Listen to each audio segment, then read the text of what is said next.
Hello?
All right, it's a little after 7, actually, so let's go ahead and get started. If you would, please stand for the Pledge of Allegiance, followed by a moment of silence.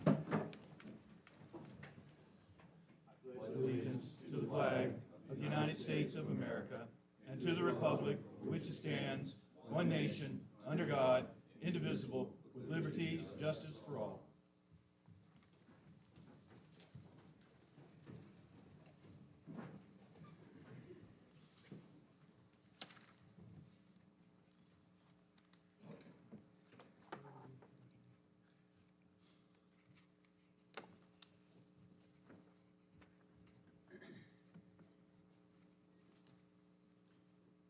Okay, it appears we do have a quorum, but we have Pete and James are not here, so we have 5 out of the 7 members.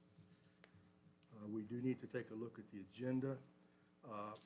I want to ask that we move the first case to a second position and then move case B up to the first position. I think that's going to be a fairly quick item to go through, and then we'll go on with the case that's now listed as A. Does anyone else have any objection to that or any other suggestions? Recommend to approve the agenda as, with changes as noted. Second. Okay.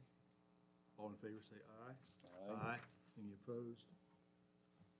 Okay, so the agenda will have case number SU-06-23-09 at first, and then we'll follow with case number SU-06-23-08 second. All right, we need to look at the minutes from the May 17th meeting, review those quickly and see if they need any changes or corrections.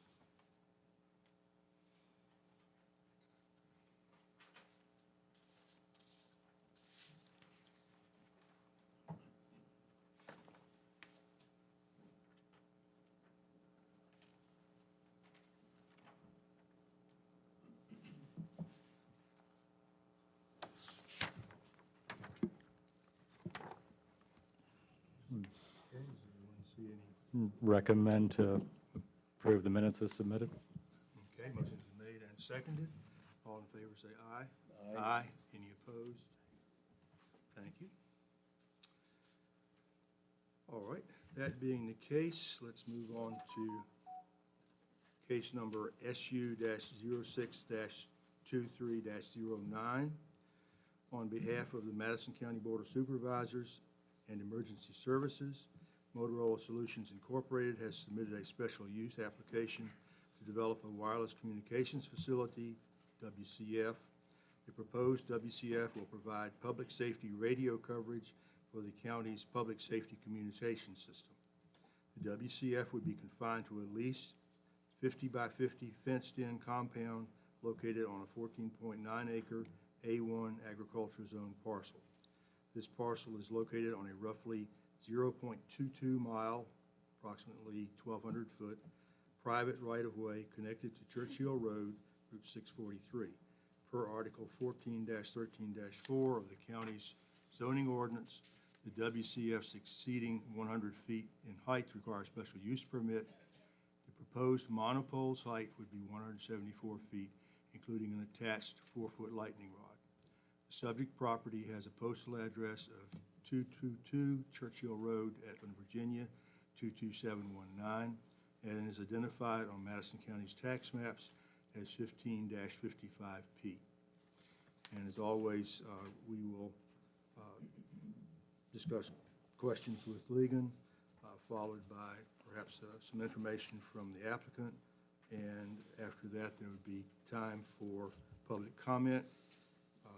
And as usual, we would be asking public comment to be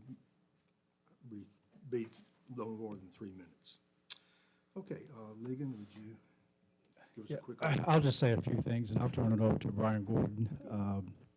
Let him, he's a lot more, can speak to the application and the need for it for the emergency communication systems, which I know a couple of years ago, I believe, was approved by the county, trying to get a tower in this area. It's proved to be a little bit difficult, and I know a site on Churchill Road was recently looked at, and it was one of those things where the public, the views were not to the public's liking, and I think the board ultimately made a good decision to pursue a different location. And in this application, of course, the WCF applications are pretty extensive, and one of the things that our ordinance does require, which I think is a good thing, is the balloon test, so you can look and actually get a visual. And where my cursor is, I think it's somewhere right in here would be the location of the tower. Just put on it in this area. Of course, the packet's online. I can pull this up if need be. But other than that, this appears to be, from a visual standpoint, a superior site compared to the last one that we examined. Having said that, I'll be happy to cede everything to Mr. Gordon, and he'll kind of give you the facts and the reason why this is really the best site moving forward. Yeah, very good. Mr. Gordon? Okay. All right, yeah, Ligon's absolutely correct. That is about the area it's going into. In the packet, it's got a more defined position. It's about 220 feet from the southern property line and within 187 feet to the other two adjacent property lines, which we've already gotten a deed of easement for and gone in front of the Board of Zoning Appeals. We've gotten that. We've got the picture sends up. I have not heard any negativity on this. I think we're in a good spot. We did look at the tower to have a future expansion on it. Where we're going to do a footer on it that will have a future expansion of 25 feet to take it to a 199 in the future if it's needed. We do not need it for the emergency communications. We have our center line for the transmit antennas at 100 feet and the center line for the receive antenna at 130 feet. This will do a total of 6 co-locates without the extension. You will get a total of 8 if we put an extension on. So that's pretty much the here and the there of it. It's not a whole lot more behind that. I'm happy to answer any questions that you may have. Okay, does anyone have a question? Did I read this right, that this is going to be basically a 75-year lease on this, is that right? Yes, sir. 25 and then 2 extensions Correct. of 25? Correct. Okay, any other question on this? We've discussed these quite a few times recently, yeah. And no questions, then thank you. And is there any comment from the public on this? Yes, sir. If you would, come to the microphone, identify yourself, and try to keep an eye on the 3-minute time limit. I'm Paul Coates from up at the Etland area. And what I'd like to do tonight, things have changed since we were here a few weeks back, and things are looking good now. But on behalf of the Etland Church and the cemetery, I'm speaking on their behalf, and I want to thank all that participate in finding a new location for this tower.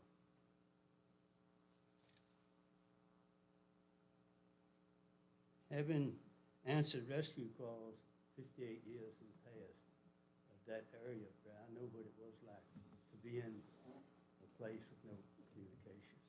But with this tower, we should be able to see that now. And that'll be a plus for everybody that lives up there. And when I look at this tower, I think it's gonna be in a beautiful location. The background's gonna be a mountain there, so I think it'll be a pretty thing.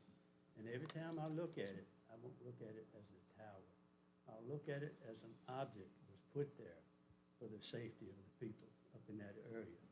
Because communication, especially in Nethers area and back down on some of the other roads, was very poor. So that's one way I look at that tower. And I came tonight to speak for the church and the cemetery. Everything that I've heard from it, I'm very happy with that. And I appreciate y'all's work in doing that. And I appreciate the work of the ALOs for allowing the tower to be there. And I thank you. Thank you, sir.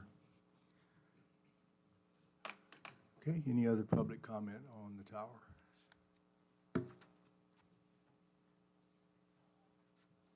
Okay, very good. In that case, can I hear a motion on this case? Mr. Chairman, I recommend case number SU-06-23-09 be recommended to the Board of Supervisors for approval. Second. Motion's been made and seconded. All in favor say aye. Aye. Any opposed? Okay, all right. At this time, I would like to, unless there's an objection, I would like to suspend the Planning Commission meeting to temporarily to allow the Board of Supervisors to take up this case and dispense with it immediately. Okay, can I have a motion to let's do to temporary? It's moved and seconded. All in favor say aye. Aye. Any opposed? Okay. All right.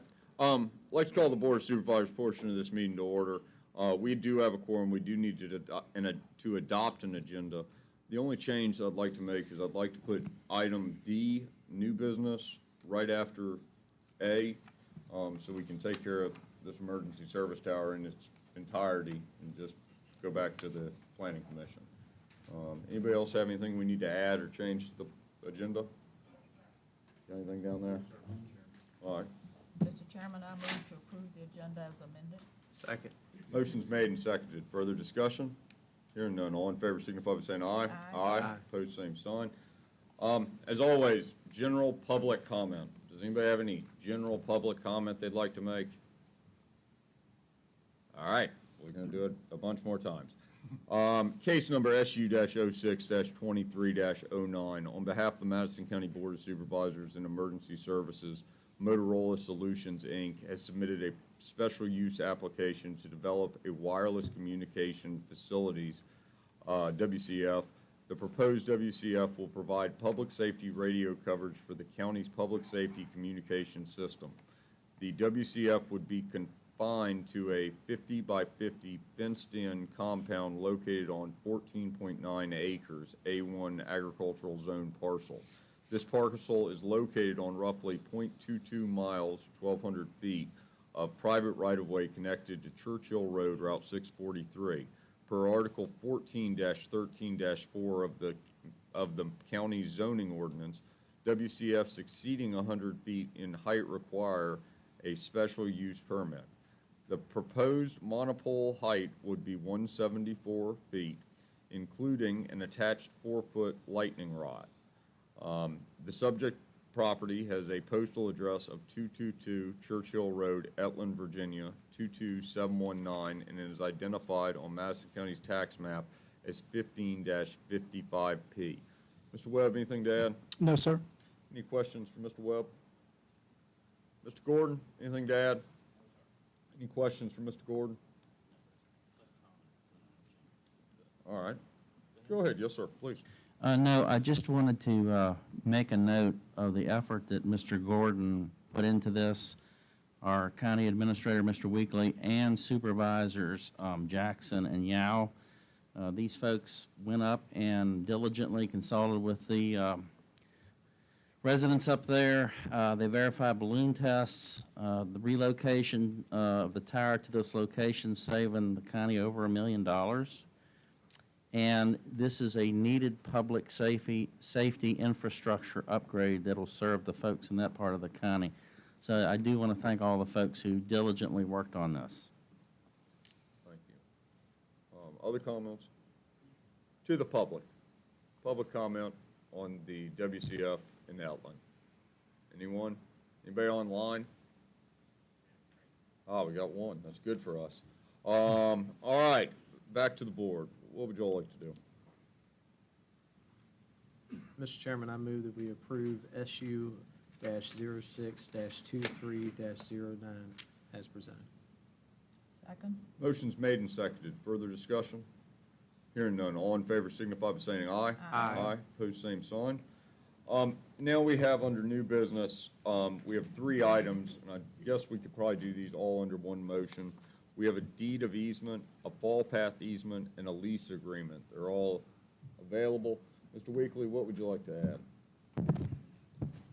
Just give me 1 second. I'm going to plug in, Mr. Chairman, just so my screen is reflected of your meeting. Normally, there's no difference in the agenda, but this time when advertised, we had the new business item of that you're talking about here tonight. You do have, 1 second.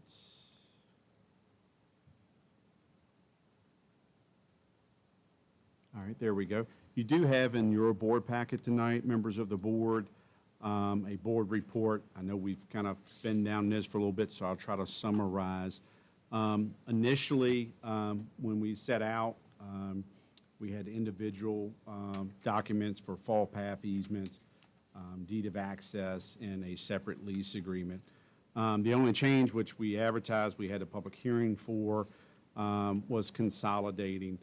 Legal felt it would be better to have a consolidated document for both filing at the courts as well as any future research if someone was looking up. So the deed of access of easement, that document, which I'm bringing up right now, that is giving you the right to go through Blake and Sarah Yow's property on through to Brent and Carmen Ayler's property, and then ultimately up on Emmett and Connie Ayler's property. So that is the deed of easement. That is separate from the fall path.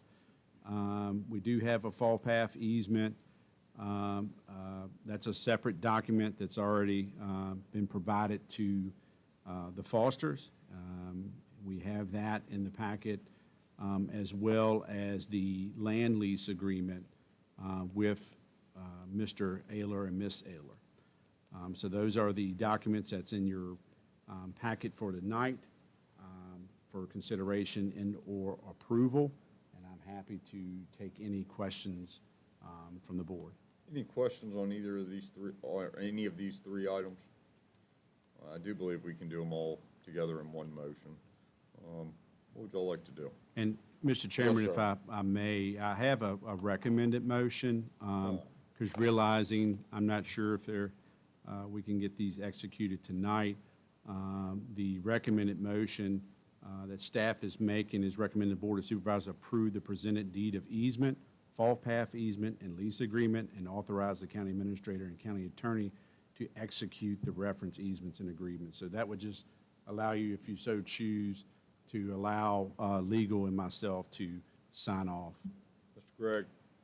Thank you, Mr. Chairman. I agree with everything that Mr. Weekly just presented.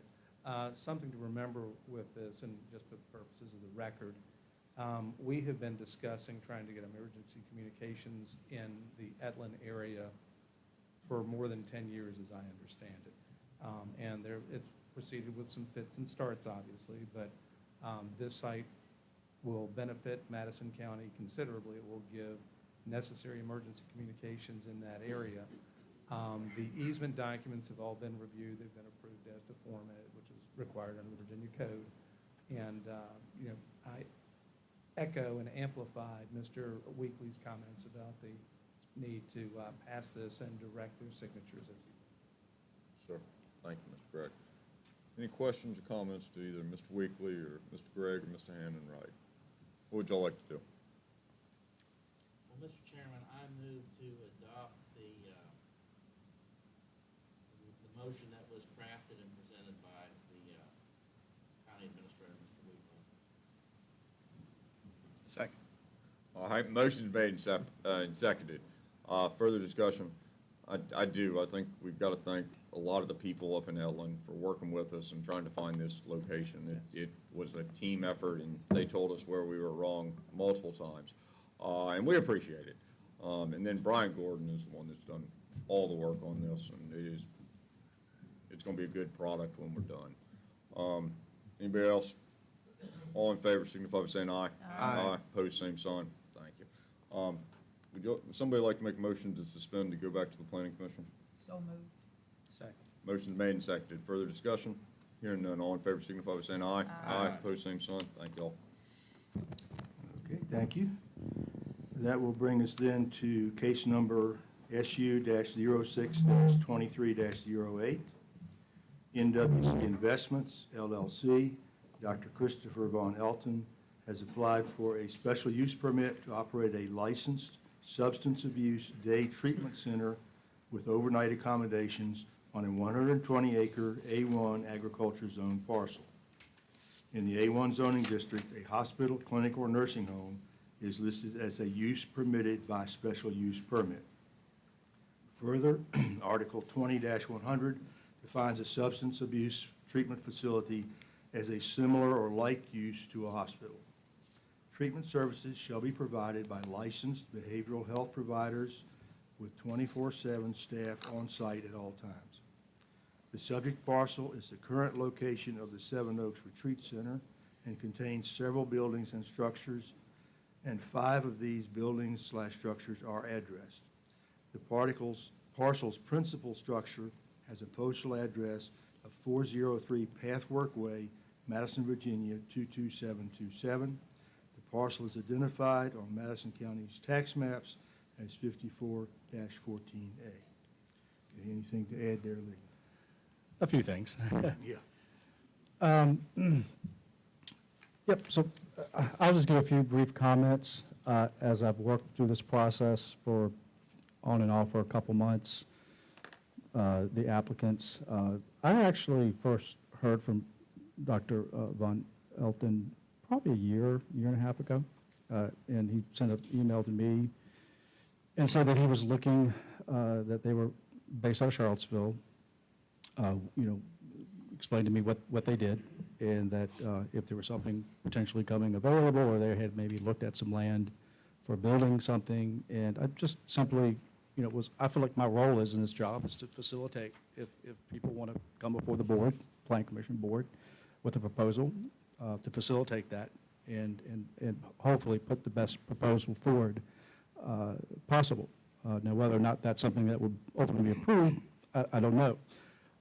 So we talked about it and just had a brief conversation, and then I guess it was a couple of months ago when the I call it the path work, but when the Seven Oaks came for sale, and I did notice that, and it wasn't very shortly thereafter, I'm thinking March, was that correct, March or April, that Dr. Von Elton reached out to me again and said that we have a strong interest in this property. This is what we do in Charlottesville.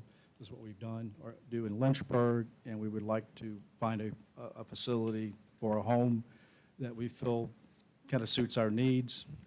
And we obviously, if you've ever been to the site, which I'm sure some of you have, you can see why they'd be interested in the site. So where they are now is the applicants have a sales contract with the current owners, and they've been given a period, a due diligence period, I guess you would say, to get necessary approvals from the county, and there's another small one out there that they still have to get, but I'll explain that. And so they have been working through this process. And, in my years of doing this, I've been involved in all sort of different, a lot of us here together, we've all been involved in different type of hearings, and from recreation, to, we've kind of heard it all, as I have over the years. So I think one of the interesting things about the job is something comes up that you've never had any experience with. And this is one that, as far as a use goes, I haven't had any experience with. But looking back at the history of Seven Oaks, it's, I knew a little bit about it before they came, and, I know that the office has done some inspections down there over the years. Got to meet Ms. Tsingas, Susan Tsingas. She's very pleasant and explained to me, that they were moving on, that this really has been an end of an era, regardless of what might happen with what comes next. The Seven Oaks has been in operation since the late 70s. I think some folks say, maybe at least when I got a tour of it, sort of the 80s and the 90s, it really hit its stride. In the last 15, 20 years, it's really sort of gone from there was sort of a program that had its own specific sort of curriculum that they ran for many years, Ms. Tsingas and her husband, who recently passed away, to becoming more of a rental. It's been rented to more groups, and if you look at their website, you can see there are lots of different groups that regularly come in to Seven Oaks. The day that I was there were about 50 to 60 people on campus. They've got about 17,000 square foot under roof, 23 bedrooms, lots of septic systems. It's really a beautiful, well-kept site. Buildings, having walked them through, several of them really appear to be in very good shape. In the 70s, interesting enough, when they did get a special use permit, actually at that time, Ms. Tsingas, I went and looked at the minutes in the courthouse. It just went to the Planning Commission. That was something that the Planning Commission just handled back then, and I think not soon after it was changed. But if you were across the street watching this operation nowadays, you would see kind of some peaks of traffic in and out. Your weekends, they do have some retreats, look like they last a week. I would say your guests would be anywhere from 50 maybe to 100, depending on the group, and they have a pretty moderately packed schedule throughout the year. Now, the current proposal, obviously in our zoning ordinance, this requires a special use, and I think in the ad explained why that would need a special use. This is a change from the current, I guess I would call it now, kind of a rental retreat. This is obviously does require a special use. I would have you look in your packets. If you look at the very end of this section, we do have the conditions that have been proposed. They have been online. I put those up. We talked about them at the last workshop on the 17th. They have been online since Friday. I will note, for some reason, when I printed this out, and the conditions are the very last part, it's behind a visual. I will note that number 1 should say run with the applicants. And number 2, terminating, it's on the 4th line. That should be, for some reason, the format, it did not print a couple letters out. In 3, AKA partial hospitalization. So they're just those small little changes. But the applicants, again, as I've stated, are currently running a treatment center out of Charlottesville. I've worked with a lot of applicants over the years. Unfortunately, I think I've always worked with people who've come forward, who've been forthcoming, who, on several different projects, and even here recently. And the applicants, Dr. Von Elton, Mr. Manning, and working through, often as you go through the process, you get information from the public, Planning Commission, board, you kind of, from staff, I try to put everything in my head and try to put things on paper that I hear that what are concerns. So again, so I can present the best application. My experience working with them the last couple months has been, they really have, to me, shown that they want to do anything that they can do to assure the public what type of operation they will have. The first thing to note on the conditions is that it would run with the applicant. So if for some reason, they just decide they want to sell it to Centaura Health, they would need to come back in here with another public hearing. So I think that's pretty significant. The second condition I think it's important to remember is that all the conditions that we propose for this as part of the special use permit, if you've had a chance to go look at the Department of Behavioral Health and their regs as far as these type of facilities, it's pages, it's thorough, and there are a lot of conditions that they must meet to be a licensed facility, which is a condition that they would need to be a licensed facility in order to be in compliance with the special use permit. 3, I think, is a big condition. We had talked about 75 maximum patients with 60 overnight.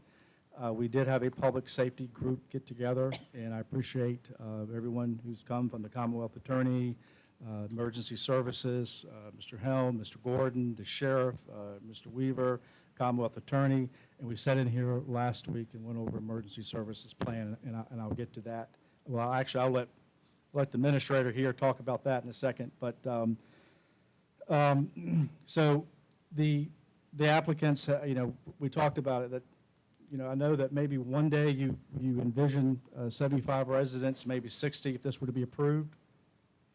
But, I said, would it be any way possible that maybe you could take a smaller bite out of this, see how things are operating?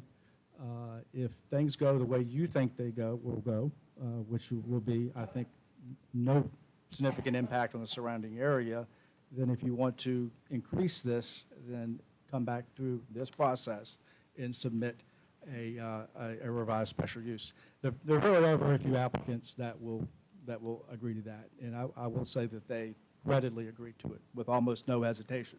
They thought that was reasonable, and they understood that. So I think that does speak volumes. So they're at 30 and 20. That's 30 in the day with no more than 20 staying overnight. We had talked, there had been some talk about 15, but I think that number, just talking to the applicant, is just a little bit lower than they could probably, there is an element to this where they are buying this property and they do need to, make a certain income in order to carry this property. So that would be something that, the 30 and 20, which again, I believe is a pretty significant concession. Building official, I have talked to Jamie extensively about this. Our building official will go in there and get an occupancy. We know we have 23 bedrooms. No question, it can accommodate 20 people overnight. I believe right now they probably routinely have more folks than that stay overnight. But we'll go through this before, I always put, if this is approved, we would go through this, building official, place an occupancy on each building, X number of people in this building, so many overnight. With 17,000 square foot under roof, and just generally walking through this, what it's approved for, the use category, I really don't, that's not an issue. But we did put in the condition that for some reason, if that were to be lower, Jamie goes out there and it's lower, then they would have to lower that number. But I think that's very, very unlikely. 5 is the emergency management plan, and this was a direct result to our meeting we had last week with all the different folks in the room. I'll let Jonathan talk about that. That is in draft form, that is in the packet.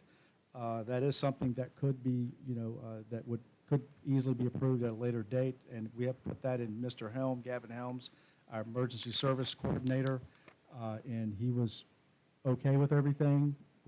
That draft is final, but again, would need to be finalized before they would begin operation. On the vegetative buffer, if you look at the right in here, you can see the adjacent property owner here, Dr. Sansone.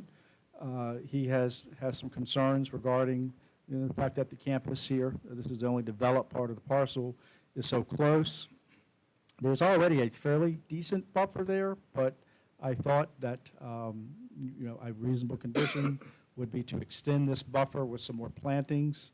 And we've also, as a request of the adjacent property owner, if a fence could be there, I see no reason why the number 6, adding that this roughly 600 feet be also I would just say a 6-foot wooden fence as a visual barrier could also be put there, just to create, with people who are on the campus will know, I mean, it's already going to be vegetative, but if there's a barrier there, I think that's also a reasonable item to put into number 6. 7, it was brought up that this property, I think it's an excellent thing. It's under a conservation easement with the Virginia Outdoor Foundation. Virginia Outdoor Foundation is a quasi-public entity located in Richmond, and it's a third party, they hold an easement. And essentially, if you read the easement, no new buildings, can't timber the property, can't be subdivided. These are things that the applicants are not planning on doing. I simply put a condition that prior to commencing operations, they would need to have this easement, this sort of change of ownership be approved, what they're proposing to do. I mean, again, if you sit there and look at it from a distance, whether it's a conference or substance abuse, I don't see where you would notice any difference. I did talk to a gentleman with the VOF. I think I forwarded the email to some folks in here. They fully expect there's no issue with the proposed use, and I think at the end of June, they will be reviewing this and fully expect approval. Sent them the conditions. They just said, if this is approved, just send those conditions to us, but fully expect this to be approved. The last conditions, which are highlighted in the, I'll just go ahead and pull it up here. The last conditions, I have to give credit to Mr. Snyder and the Plan Commission.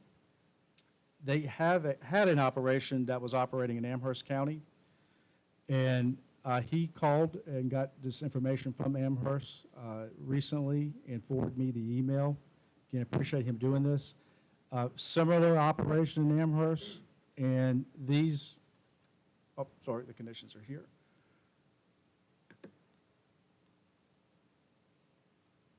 And the last 8, 9, 10, or 11 are the identical. If we can get this to load.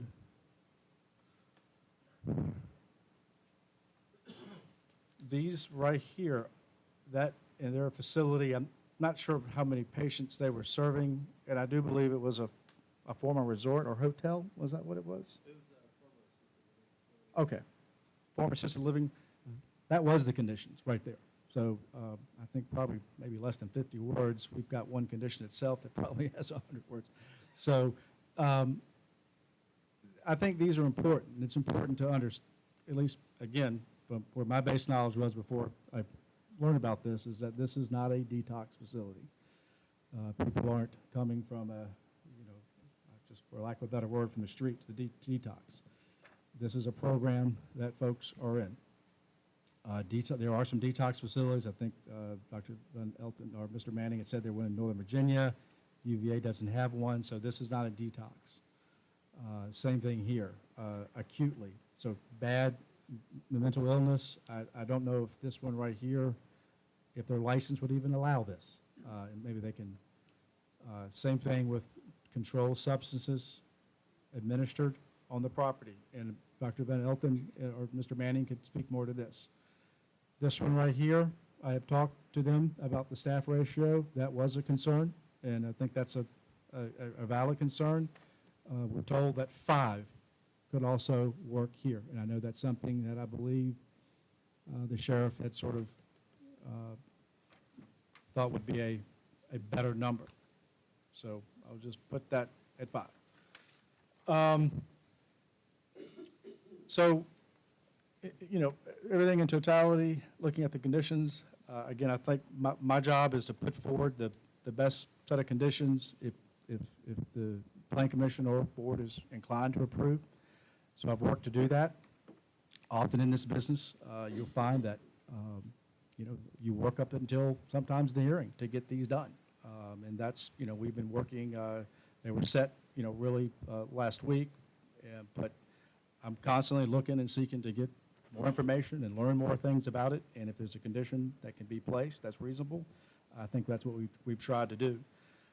In closing, I be happy to answer any questions after this, but I really go back to, when you look at the numbers, the concessions on the numbers, the willingness to bring this back before here, which is rare for most applicants, once they, no offense to us, but usually when they clear this, they don't want to see us again.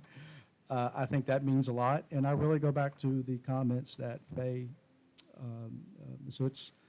Oots talked about last time, is that when it comes to substance abuse, where are these folks coming from? I think they're coming from around here. I mean, I think that is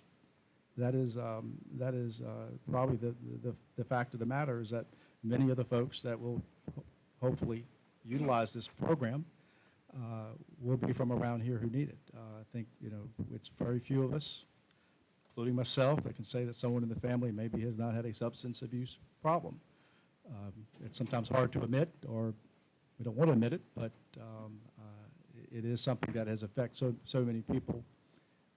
And I really do, in my heart, I'm talking to them, I feel like the applicants will be a net benefit to the community, and I think the fact that we know who we're going to be dealing with really means a lot. So that's all I have for now. If there's any questions for me. Does anyone have any questions? Well, for me? and Jonathan can talk about the emergency management plan if you want to.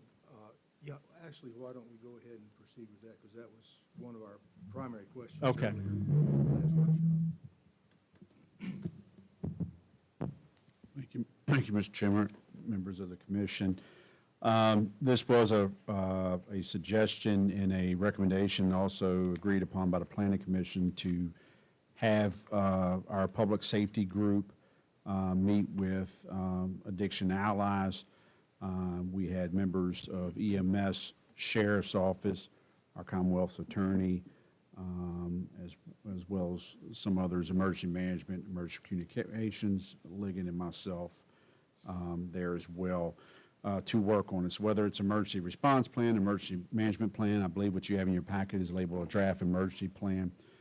There's been a couple renditions that have been originated from us to Addiction Allies and back. So what you have is the latest comments from our team, from those who mentioned. We provided that feedback. So I just want to highlight some key areas. But before I dive into that, I want to thank Addiction Allies for being willing to meet with our public safety group. The feedback and concerns that are coming from the group is just making sure we have an appropriate staff to patient ratio. I think they would, public safety group would maybe feel a little more comfortable with 1 to 5. I think what's in your packet is a 1 to 7. And looking for, I think when this originally was discussed at your workshop, the facility could hold up to 60 overnight. But I believe the applicant has put forth a reduced number. The public safety group would love to see, that 30 daytime max, maybe reduced down to 15 overnight. I believe in your packet's at 20, so that's where the conditions are currently at. In the draft management plan, again, I think Ligon touched on it. This is not, according to the applicant, a detox facility. This facility is representative of folks who are in a stable condition as part of their screening and intake process. So under the first, you'll see in the red is our notation on page 1 of the draft emergency plan. Under psychiatric care, the clinics develop, they look through mental health. Everything's assessed by on-site staff. They have a clinical director, a psychiatric director, and therapist. They will be available to assist with evaluations, either by phone, Zoom, or in person as needed. If a true psychiatric emergency, they will need to be transported in accordance with the policy on crisis intervention and clinical emergencies. So again, medical and psychiatric directors, they'll be available by phone, Zoom, or in person. Their goal is to, at their program, to handle patient care, whether there's, no setbacks from patients, or if someone is developing some symptoms or problems through the program, they will work to resolve that through their program. Should a true emergency arise, that's when county personnel would be called upon dispatch for the appropriate care, whether that's EMS or law enforcement. There has been agreement of all staff will be trained in Narcan administration, and Narcan will be available to administer on site for those purposes when they're needed, and kept in all occupied buildings. You flip over to page 2, under the providing staffing plan. Program will serve a population size at the discretion of the clinical director within approved facility, occupancy in county special use permit. And that's a key thing that's in this plan, as well as in the special use permit. I believe the conditions Ligon just read, they have provided a limit that they would like to pursue as far as day treatment and overnight stay. However, the building official will go out and deem appropriate occupancy. So it's kind of that either or, if you will. You can have that maximum, but occupancy could come in as a factor. Page 3, under monitoring and evaluating service quality, and again, I'm just touching on the edits that were recommended. This is a very extensive document, realizing that you're looking at it now. So when provided with an appropriate release, Addiction Allies will provide updates to a court-appropriate jurisdiction, state probation, or local community supervision officer as requested. I know the sheriff or law enforcement was big on, if there are welfare checks that are needed to be done, could there be a voluntary or encourage patients to sign a HIPAA release, and mainly for the purposes of welfare checks, where someone can say either if that loved one is still at the facility or no longer at the facility. We're not looking to say specifically while they're there or how their treatment's going, but just being able to state if they're still at the facility or no longer there for those purposes. That has been incorporated into the plan. I'm going to move along. That was actually on page 6 that I referenced. Talked about the dispatch or service, so if they can de-escalate any issues on site, Addiction Allies would be the front line for that. I believe part of their program, they also rely on I believe it's peer support is the name of someone they work with, similar to, I think CSBs use a similar peer support response group. So the escalation is supposed to be handled by them or their affiliations first, and then true crisis would then be dispatched to Madison County.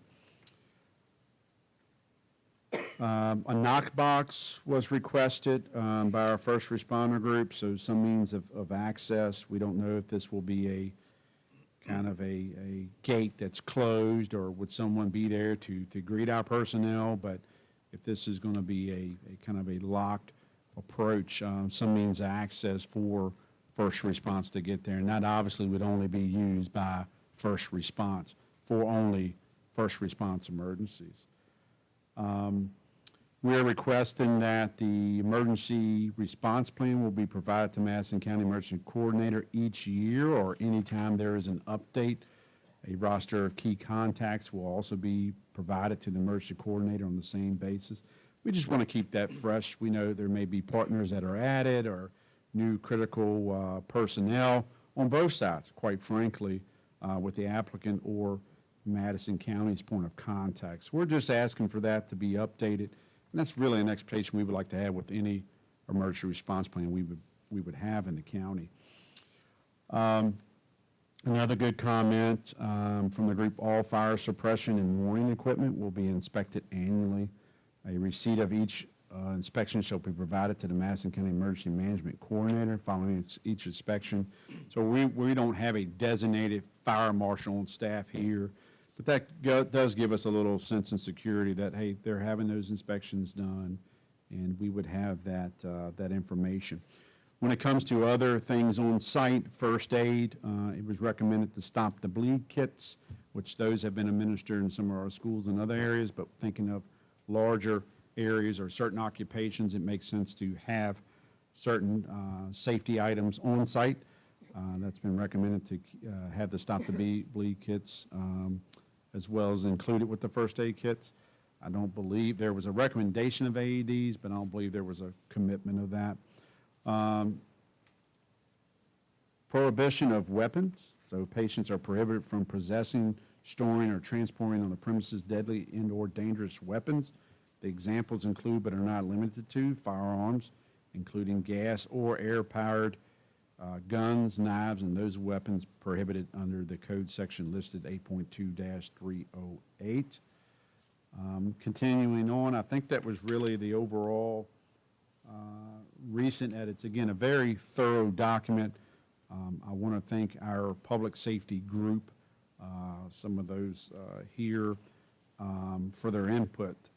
They are the front line, and that's why I'd recommend it for that discussion to have.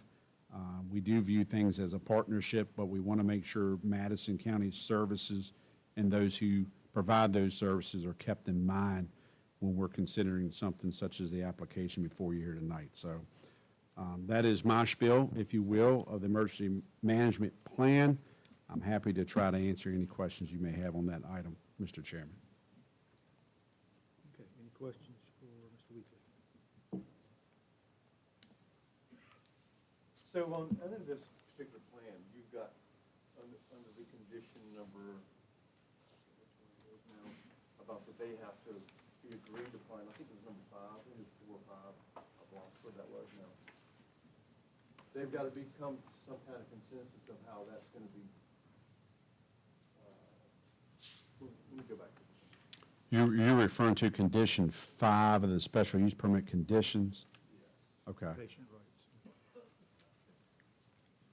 So prior to the commencement of operations, they have to submit this plan. And then it's got to be approved by the emergency plan. So does that need to be done before an approval or anything, or that can be done afterwards? I mean, they're gonna have to Well, I think this, agree on something, right, this, right? well, it puts it in the county, so the emergency, I mean, this case, it's the emergency management coordinator would be ultimately responsible for approving it. So what we've got as a draft is, I think, pretty much where it's going to be. So Gavin, Mr. Helm had sent, correspondence that everything looked good to him. So we suspect that this will be what he blesses. But we just wanted to show it to you. It lets you at least know, the types of things that were in it. But yeah, so it would need to be finalized, if they were conceivably approved, and I don't know, starting in August or whenever. Then we need to have it finalized, but I think we probably have it finalized like a few days, in reality, so.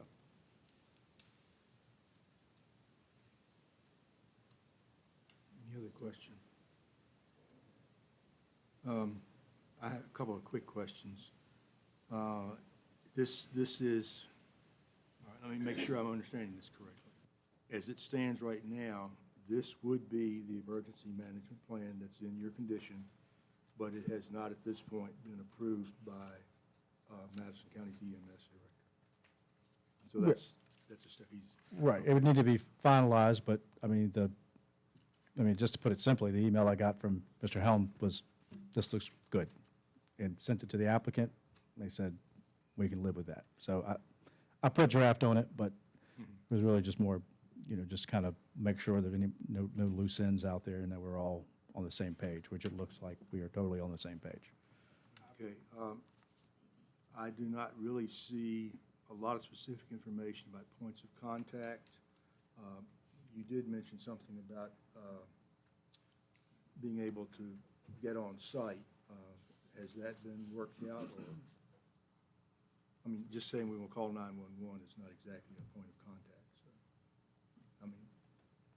so, I mean, we have the applicant's numbers and contact the program director. We have part of that plan is to have literally have their numbers. When And that- this that- was suggested, we were looking for some kind of a mesh between the facilities, processes, and procedures and the county's procedures, so that if something did occur, there would be no hesitation involved. They would know exactly where they were going to go, what had to be done. Yeah, I think this provides that. It's a little vague, but I guess that's the best we can do. Okay. Any other question specifically about this, I guess? Yes. One for Mr. We're Weekly. still fussing at him. Mr. Weekly, this is really great, the management plan. I'm pretty sure EMS, or emergency services could put together a management plan for just about anything. What's the actual feeling on this from our sheriff and other responsible parties? Are you referring to the plan or the overall? The project itself. They would be, I mean, Yeah, I try not to speak for them. I will say, I think it's fair to say that if an application would be put forth and considered, they would like to see the application go with the applicant, or the SUP to go with the applicant. Their initial feedback, and I believe it's still today, they would like, well, initially it was 25 daytime patients and no more than 15 overnight. However, that was commented back. We had a 30 and 20 number. I think the feedback I got then was 30 daytime, okay, 15 overnight. So that was one item. The other was to have an emergency response plan, which you have here before you tonight. And then those comments, all of these comments were not just solely Gavin's. Gavin is a coordinator, so it's always, that is a support function for law enforcement, for EMS, for fire, and I even go as far as, if there's anything on the legal side with Commonwealth Attorney, he is that coordinator. So he has worked with those individuals to get that feedback, but that's the feedback I receive, is if this is going to be the staff ratio, they like to see a 1-to-5. We're at a 1-to-7. I don't know where that shakes out. But if an application was put forth with approval, then at least they would like to see those conditions. yeah. Okay, yeah, thank you. That's about what I expect. I mean, as far as the 1-to-5 ratio, that's really probably what we started out with. If you're talking 20 overnight guests, they got a caretaker on, like a grounds maintenance guy on site or something, right? They got the administrator lives in one of the larger houses out there, and then they've got maybe 1 or 2 actual, like certified healthcare type of staff would sort of meet that requirement, would be my thought, because it's staff. There's no language to the the ability of that staff as far as regards to healthcare. Yeah, Mr. Cohen, I know when it becomes time, you open it for the applicant. I know we had some brief discussion during that public safety review, and, as far as overnight, depends on, do they take a dormitory approach? So there would be staff specifically for the purpose of those overnights, but they would also have some additional staff on site, but definitely not my background of expertise. I know the applicant is prepared to give you that answer tonight when it's deemed appropriate. Yeah, thank you, sir. Yes. Any other question concerning the emergency management plan? Okay. Any other question for either Jonathan or Ligon? Yeah. Okay. Okay, so, I got several, actually. Under number 6, I would really like to see a fence, if this is to go through, because I went down that drive, and between the drive and Dr. Sanson's property, there is a barrier, and I don't know that a vegetated barrier is really going to suffice what they really need to have. When I read through some of the stuff from them, apparently they don't allow smoking on the premises. for any of the buildings, which is fine, but I'd have to think that people in this kind of, circumstance, if they, all of a sudden, they've been there for 4 or 5 days, a week, or whatever, they want a cigarette, I don't know. And maybe you can address that later on, that they've got to, they might want to leave, and the closest place is going to be right outside towards the neighbor's place. I mean, there's not really much of a barrier between, and if they just, it's not really so much about cigarettes, but so much, they just want to leave, you know. Yeah, I So think, would like to see a I think fence. adding I that's, personally would yeah, like to see a fence there and not just a vegetated buffer. it would be along that 600 open feet, which is really the most exposed area, There's a right? lot of roadway there. Right. I think, And there's no, that's really the only barrier there that would be there, so. and they could still plant it, but could do the fence too. Did you have other points? Go ahead. No, but I have a question, I have Okay, a question about that. So, keeping my other comments to myself right now, about the fence, this facility is not designed to force people to stay if they wish to leave. So a fence or whatever would be a reminder that that's property line or whatever. But you're not building it, I don't assume, to lock them in. You can't. So I'm not sure. And having experience with, not my smoking, but a family member, you can go a long time when you know you have to. And you make your commitment to it, believe me. So that's what y'all will be working with too, I assume. With Diction, it'll encompass everything. So, I mean, I think, we're envisioning this as the way we live or the way we think people would be. But it really works out very well. But I'm just want to point out the fence thing is not going to be meant to keep people locked in. However, you will know where people are, I would assume, at all times. Bed checks and all the other things, checks like you do anywhere. You are responsible for people. I'm sure you'll respond to that, so. Mike, you had a? No, we can just leave the rest for. Okay, that's right. I did talk to Pete Elliott on the phone this afternoon, and our discussion of the emergency management plan, I think probably will answer several of his questions. He had some questions he'd asked me to ask. One of his other points of interest or things that he was interested in, this conservation easement. Do we have information about that, a specific copy of it? Do we have someone who can address that here? Yeah, I mean, You've told us 3 things that it says, but I assume it says. right, so it was placed in easement in '08 by former owner, Mr. Tsingas. I have a copy of it. Did I bring? I have septic on the septic. I have sent it, I know we forwarded and people have seen it, and I had a direct conversation with the conservation officer, the VOF, and I think I forwarded our email that I had with him. This is between buyer, seller, and the VOF. That's the way I look at it. It doesn't limit the county in making a decision. We don't want to knowingly violate it and give them the special use permit, but that's why we put the condition in before they operate. They need to have this. Put it in the email. Mr. Altice, I believe, Justin, was very clear that we expect this to be approved. When we have our meeting, I guess they have some sort of get-together where they discuss and would approve the easement. So he just asked that if this is approved, can you send the special use conditions to me?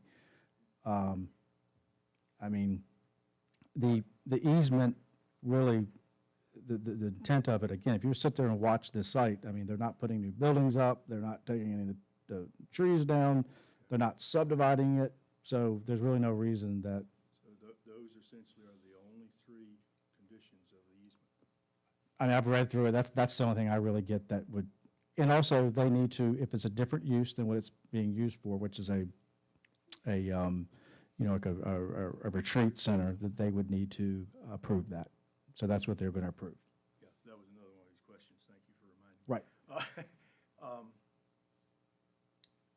does this easement cover the entire property that we're looking at? More than that property? Are there adjacent properties included in it? There's a section that's kind of cut out in the middle of it. Mrs. English could talk about that. I think it includes your property as well, doesn't it, on the easement? Is that correct? Your easement would be, I mean, your property? I mean, you could just, yeah, if you want. Well, yeah, that's one of Pete's questions was, what exactly does this easement cover?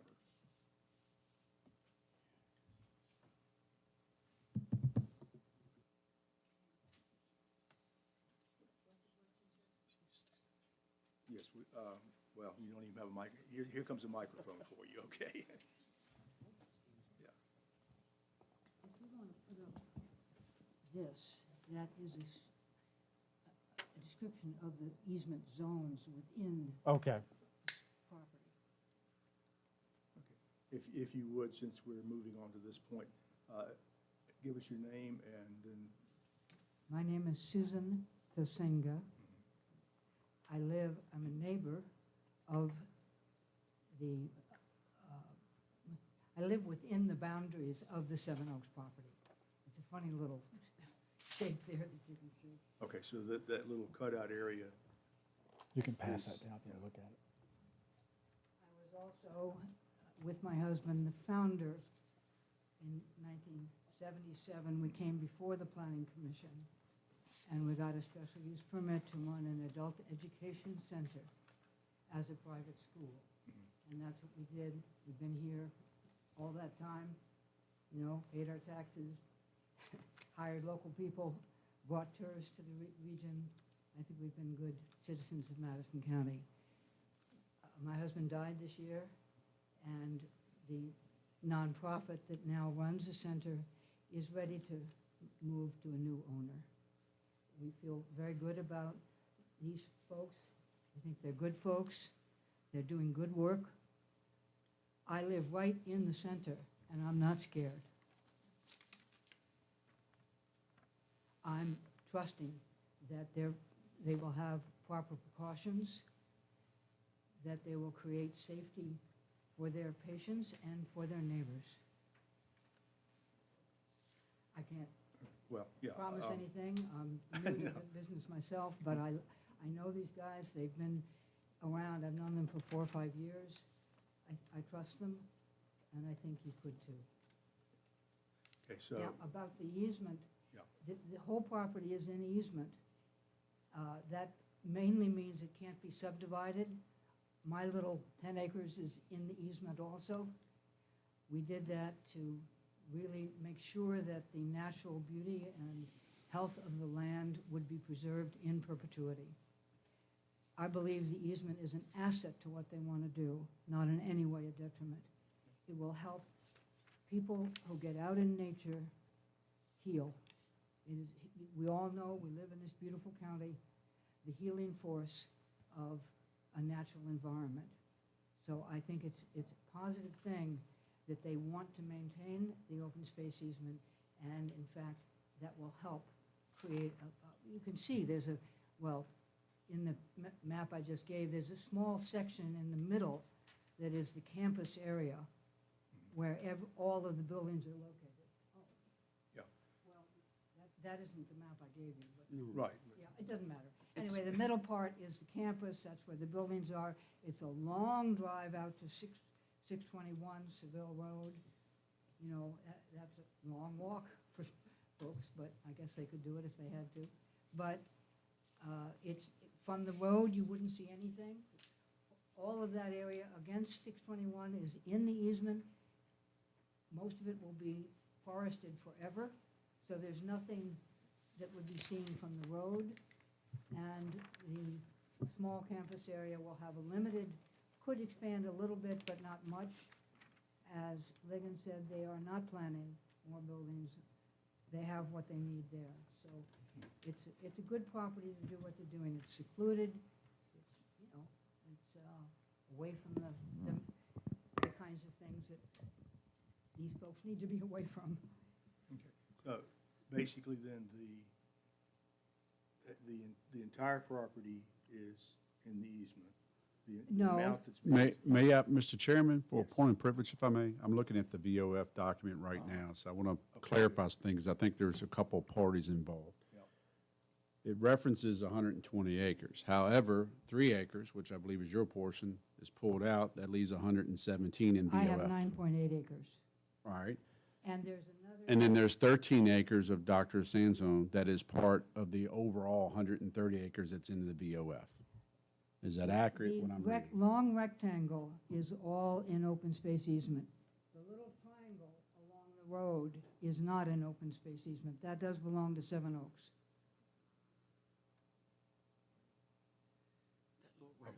Right there. Actually, what you were reading is where Pete was expressing some interest, because the acreages don't add up. They're not the same. And that's what he was trying to find out, basically. Yeah, I think this part, this is the little section right here that's not in the. Yeah, That well, triangle, yeah, now that's not easement, that's not an easement. okay, but They're you're- buying that land. but it's one of not an your, easement. one of your neighbors has property that is an easement, is that correct? You said that, Dr. Sansoon's Okay. land is to the left of that little triangle. okay, and that's not part of the easement. Dr. Sansoon is a separate property owner. Yeah, he's not. It's not, He's not in the not part of that easement, okay. So we're back to the 13 acres, 3 acres from 130, and we're still talking about 120 acres, so that was Pete's question. I'm just repeating it. There was originally 130, although honestly, we didn't survey back in 1972. Ah, the way we okay. do now, but- That explains a lot in Madison, okay. So it's 130 acres. We have 10 acres. That takes it down to 120. I can't tell you exactly how many is in the rectangle, but it's somewhere between 9 and 13 in the triangle. But Okay. that's the division. Thank you for your. Yes. Thank you for answering our questions.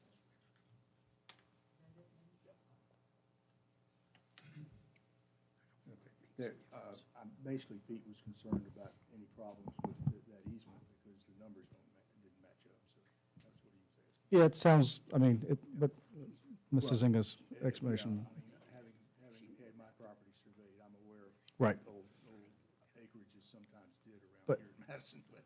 I think the best point she made is it really enhances the property. And it enhances it even in the case of whoever might come and use it for something different. It enhances it, and it gets, people will know it's not going to be subdivided. It will remain the footprint. Right, so. And having the document there, Jonathan, basically, what you're seeing is no subdivision, no additional buildings, no cutting of timber, and no other restrictions. Correct. And any changes would have to be, Minutes, so any changes would have to go through their approval, but that is correct. Okay, good. I think probably that would even satisfy Pete. What was the other question? Oh, existing SUP.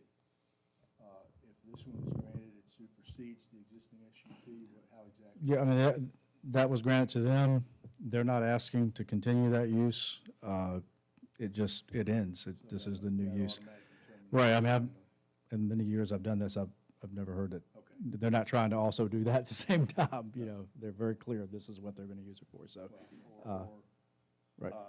Since this goes with the Mr. Chairman, applicant- Yes, sir. excuse me, with regard to that, it really depends on what the terms and conditions of the original special use permit were. If they say that it runs with the land, then they continue to run with the land. On the other hand, if they are personal to the entity which owned the property, then in that case, it would be extinguished with the sale of the property. Okay. In other words, depending on the grant, this is why, the language of the existing special use permit is so important. And it's possible, and, I'm sure that whomever the owner is would do whatever is necessary to clean it up. It's not an insurmountable issue, but that is something that would have to be addressed. Thank you. All right, any other question for Jonathan or Ligon? And I think you answered Pete's questions as well, I think. Okay. No other questions? All right, would the applicant like to stand up and be pummeled? No, we're not going to do that. No, we're actually not going to do Chairman, that. point of order. Yes, sir. While he's doing his thing, can we ask clarifying questions? Because it's great when they're up there to be able to ask clarifying questions. But I know you're waiting on public comment, so I just wanted to. Yeah, well, unfortunately, public comment generally is meant to be that, just that, not questions. Right, but so, a clarifying question would be okay? Yes, thank you. Typically, what we have done is we will take the public comment, and after the public comment is ended, the applicants will have the Respond, opportunity to okay. respond. In their response, you would probably anticipate that they would answer several of the questions that have been lodged.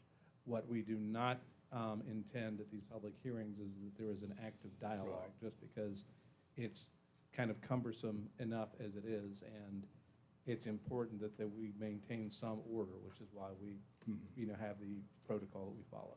Does that sound like a satisfactory compromise? So are After- you doing after- public comments after first, public then, as you comments. said, and then?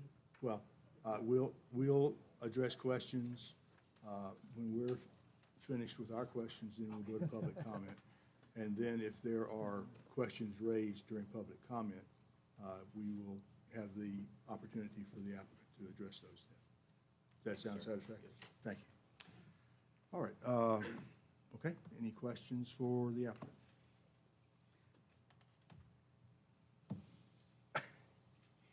Here he's all prepared. Well, maybe, Okay, yes, I go just ahead. wanted to, my name's Dr. Christopher Von Elsen. I'm, just in case, for those who were not here at the last meeting, I'm a board-certified family physician. I'm board-certified in addiction medicine. I've been involved in addiction care since 2011. We ran a similar facility in Amherst County, as I think was addressed earlier. So we do have a great degree of familiarity and experience, with helping people with, substance abuse and mental health problems. I did want to try to clarify some of the questions that the board had. The one was the staffing issue.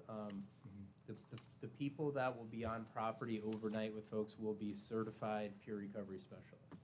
These are folks who will be certified, who were formerly addicts themselves, who have been at least a year in sobriety and gone through training, with regards to peer support. So they're a very good group of people to be working, with this population of people and address, any concerns. And obviously, there's additional staff available.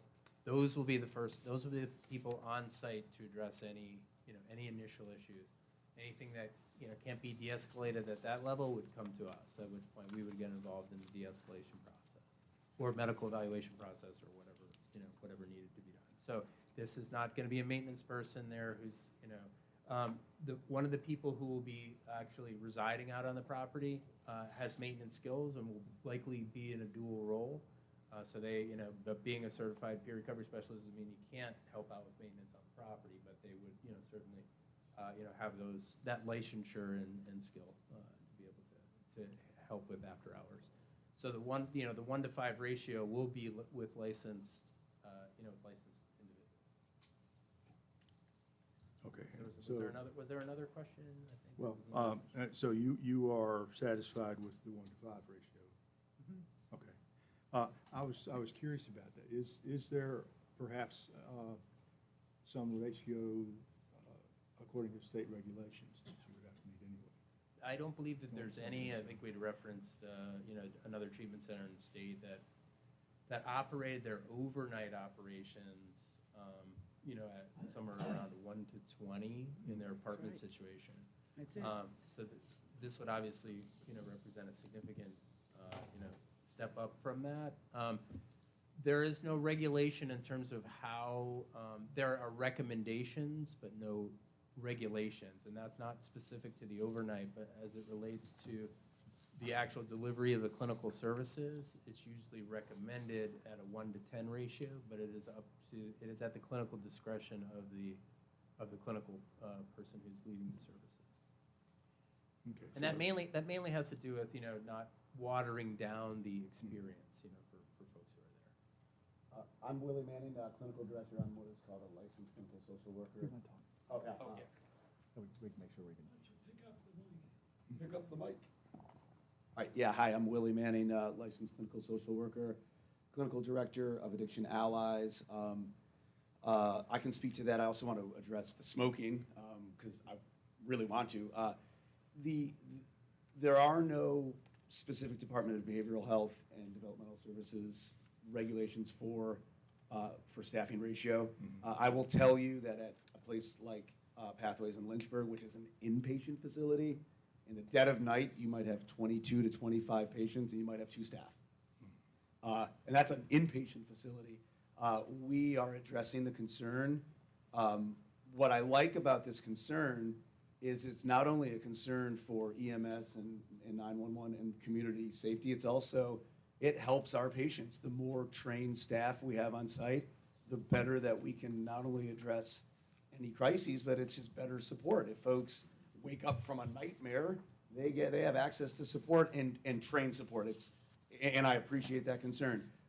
Peer recovery support is a low level of training, but it is a licensed, accredited position that has significant mental health and crisis intervention training. Maybe not exactly the training I have, but it's certainly adequate. So more staff means more support in addition to more safety. In terms of the smoking, there will be no smoking of cigarettes. Folks will be allowed to vape, and no one's gonna flee the property because they can't smoke, but they can vape. Vaping delivers your nicotine and gives you what you need, or what you want. In addition to that, folks will meet as a state as a state requirement. Folks are required to be medically and psychiatrically cleared, so folks will be meeting with the medical staff and be cleared psychiatrically and medically to attend the services. They can at that point be provided with nicotine patches and nicotine gum as well. So for those who are smoking cigarettes, they would have that nicotine replacement option as well as the option to vape. Yeah, I cover a broad variety of behavioral health, and smoking's not safe, and vaping probably isn't very safe, but it's good harm reduction. I think we're going to find pretty soon that vaping's not. They're going to prove vaping's not very safe at all, and I can't wait for that. But it's way less of a fire risk, and we will. And I may as well address the very legitimate and vocalized concern about what do we do if someone just wants to leave in the middle of the night. I mean, a fence isn't designed to keep anyone in, because we're not a prison, we're not jail, we're not mandating. We're service providers. We work with folks who come to us, and we enter into a contract. It's a helping professions contract. Y'all need help. We're here to help you. Let's get to work. What that looks like in real time is folks want to be there. They got problems and they don't feel well, and we help them work that out, but they want to be there. Our experience has been folks that don't want to be there, we help them go to where they need to be. And we will have the protocols in place to address that in real time. I can't sit here and say it could never happen, but what I will say is I'm really confident, due to our screening process, and to give the folks who need the help credit. The folks who understand they need help, they generally are pretty determined. It's not that they don't have problems, but they're determined. They want to work it out. So usually a conversation looks like, okay, you want to leave because you're panicking, but let's talk about it. Let's talk about it in the morning. And in the morning, things look a lot different. So, and we can continue that conversation this evening, because I know it's a big concern. Anyway, so I just want to go ahead and address that, because it's certainly a very valid concern that we've heard, multiple times in the course of the last couple of weeks. Okay. Any other questions from planning commission? So I still have a lot, I'd like to speak for my neighbors, for one thing. I've got a lot of neighbors, because I'm in the vicinities, that they are very concerned about what I'm gonna call wanderers. You just talked about it, but there's no really, you haven't really said anything to me or to them that says we're gonna keep them there. I know that you said that they wanna be there, and when they don't wanna be there, because it's gonna have to happen at some point, the years that you're gonna be there, somebody's not gonna wanna be there. What happens then? In the middle of the night, we discussed this slightly the other night, but for other people to understand what you would like to say about that, so. I would say we certainly would discourage people from leaving in the middle of the night, and, you know, as a part of this de-escalation process, you know, if, you know, transportation for these folks would obviously be an issue in the middle of the night, whereas, you know, if we allowed them the opportunity to stay and work things out the next day, then we can get them transportation to where they need to go. So I'm not sure if that, you know, adequately And you addresses think your that question. apparently you think you'll have really good success in keeping them, talking to them and just staying and just hold up for the night and we'll. If, you know, again, I can't speak for everyone who, you know, who might come into our facility, but I agree with Lily. Our screening processes are good. The folks that we take care of don't want to use drugs. Okay, they want their lives to be better. So the folks that we currently take care of, we send them to. They come to our office during the day, and this would be true for the day patients too, right? They would come to the facility during the day. We place them in a hotel in Charlottesville overnight, and they come back the next day. You know, they return for services because they want help, and so. Yeah, I do, and I'm gonna get real here. Most of the folks that come to stay with us, they need a place to stay. So where would they be going? To use drugs? Someone's gonna pick them up and take them to go use drugs, and they're not gonna be wandering around. I mean, that's the way, this is how it works in the real world. The idea of someone just leaving and hanging out on the side of the road doesn't make a whole lot of realistic sense to me. I understand it could be a fear and a concern, but it just doesn't make a whole lot of sense. You know, folks need a place to stay, whether they want the treatment or not, they need a place to stay. And then my job is to help them understand they need the treatment. The vast majority of folks come to us and they want the treatment as well, so that precludes this entire argument. I think what's much more likely is people just wandering around in the daytime, and we have lots of protocols put in place for that. There's gonna be a buddy system. No one's allowed to wander the facility. No one's allowed to wander the trails unescorted.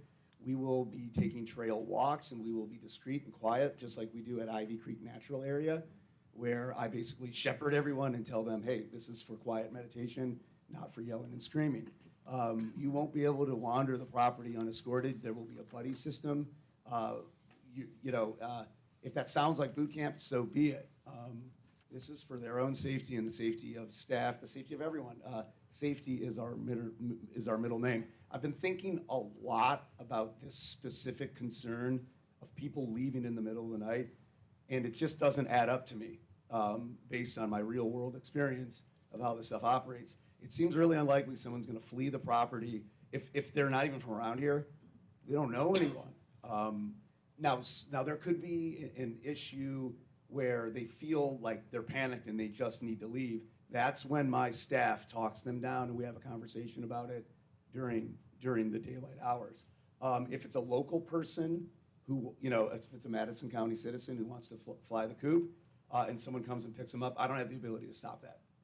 But it doesn't seem to me like they would just be wandering around the area. Kind of a quick connected question. Do they retain their cell phones, et cetera, communication devices? As I was working through that, in order to have some sort of plan, you would need to be able to communicate that plan to someone. We anticipate folks having access to their phone a couple times a day. I do not want people on their phones all day long. It distracts from treatment. It also allows them access to elements in the community, whether it be their own community or otherwise, that aren't exactly helpful for recovery. By the way, pardon me, I'm a little hoarse today. I had an endoscopy this morning, so I feel like I'm a little hoarse. Anyway, so too much information. Basically, communication devices would be sequestered just as their prescription drugs would be. At 100%. 100%. while we're speaking about that, we're encountering some, Allow me to clarify that piece too. Addiction Allies will not store any or administer any controlled substances. Patients will come with their prescribed medications and be able to take those medications, on site. So we will not, keep another store of any sort of controlled substances there. But if people are on a controlled substance, and these substances include Suboxone and things to help folks who are in, who have opioid dependence, they will be able to take those medications. They will be provided lockers where they will be able to lock their phones, lock their medications, lock their valuables, and take their medications like they would normally take them at home. So Suboxone is or is not a controlled substance? It is a controlled substance. It is. There's a medication-assisted treatment. which brings me back to the contradiction I was mentioning. Individuals with, to clarify that point, individuals who have an opiate tolerance do not experience a lot of euphoria on that medication. People who do not have an opioid tolerance would, because it's a partial agonist opiate and does bind the opioid receptor. However, the medicine is a long-acting medication designed to keep people out of withdrawal and to keep them from craving illicit substances, and works very well for that purpose. No one will be coming with methadone. Yeah, this We're not is a the methadone contradiction I was getting to. If your condition number 10 says no controlled substances, I think we might want to change that to non-prescription, because you are going to allow them to have prescription substances on site in their lockers. Well, I think the point there to make is that Addiction Allies isn't going to be administering, we're not a methadone clinic, we're not gonna be, Or a dosing pharmacy. people. Well- These are medications that people take on an outpatient basis every day. They will be stored there, though. They will have a personal supply of their medication. If they have blood pressure medicine, they'll be able to take their blood pressure medicine the same way. Well, Diabetes medication, whatever prescribed medicines they have, they will be able to bring those to the facility and utilize them as prescribed. Yeah, that's why I was suggesting that you may want to say non-prescription instead of just Or- controlled substance. A blanket statement like that, you've automatically, because you will be storing them on site. Technically so, and I think Yes. Ligon is making that, Yeah. that amendment, and that's fine with us. Yeah. Does that make sense? Yeah, the other thing was that in one of your statements. I'm sorry?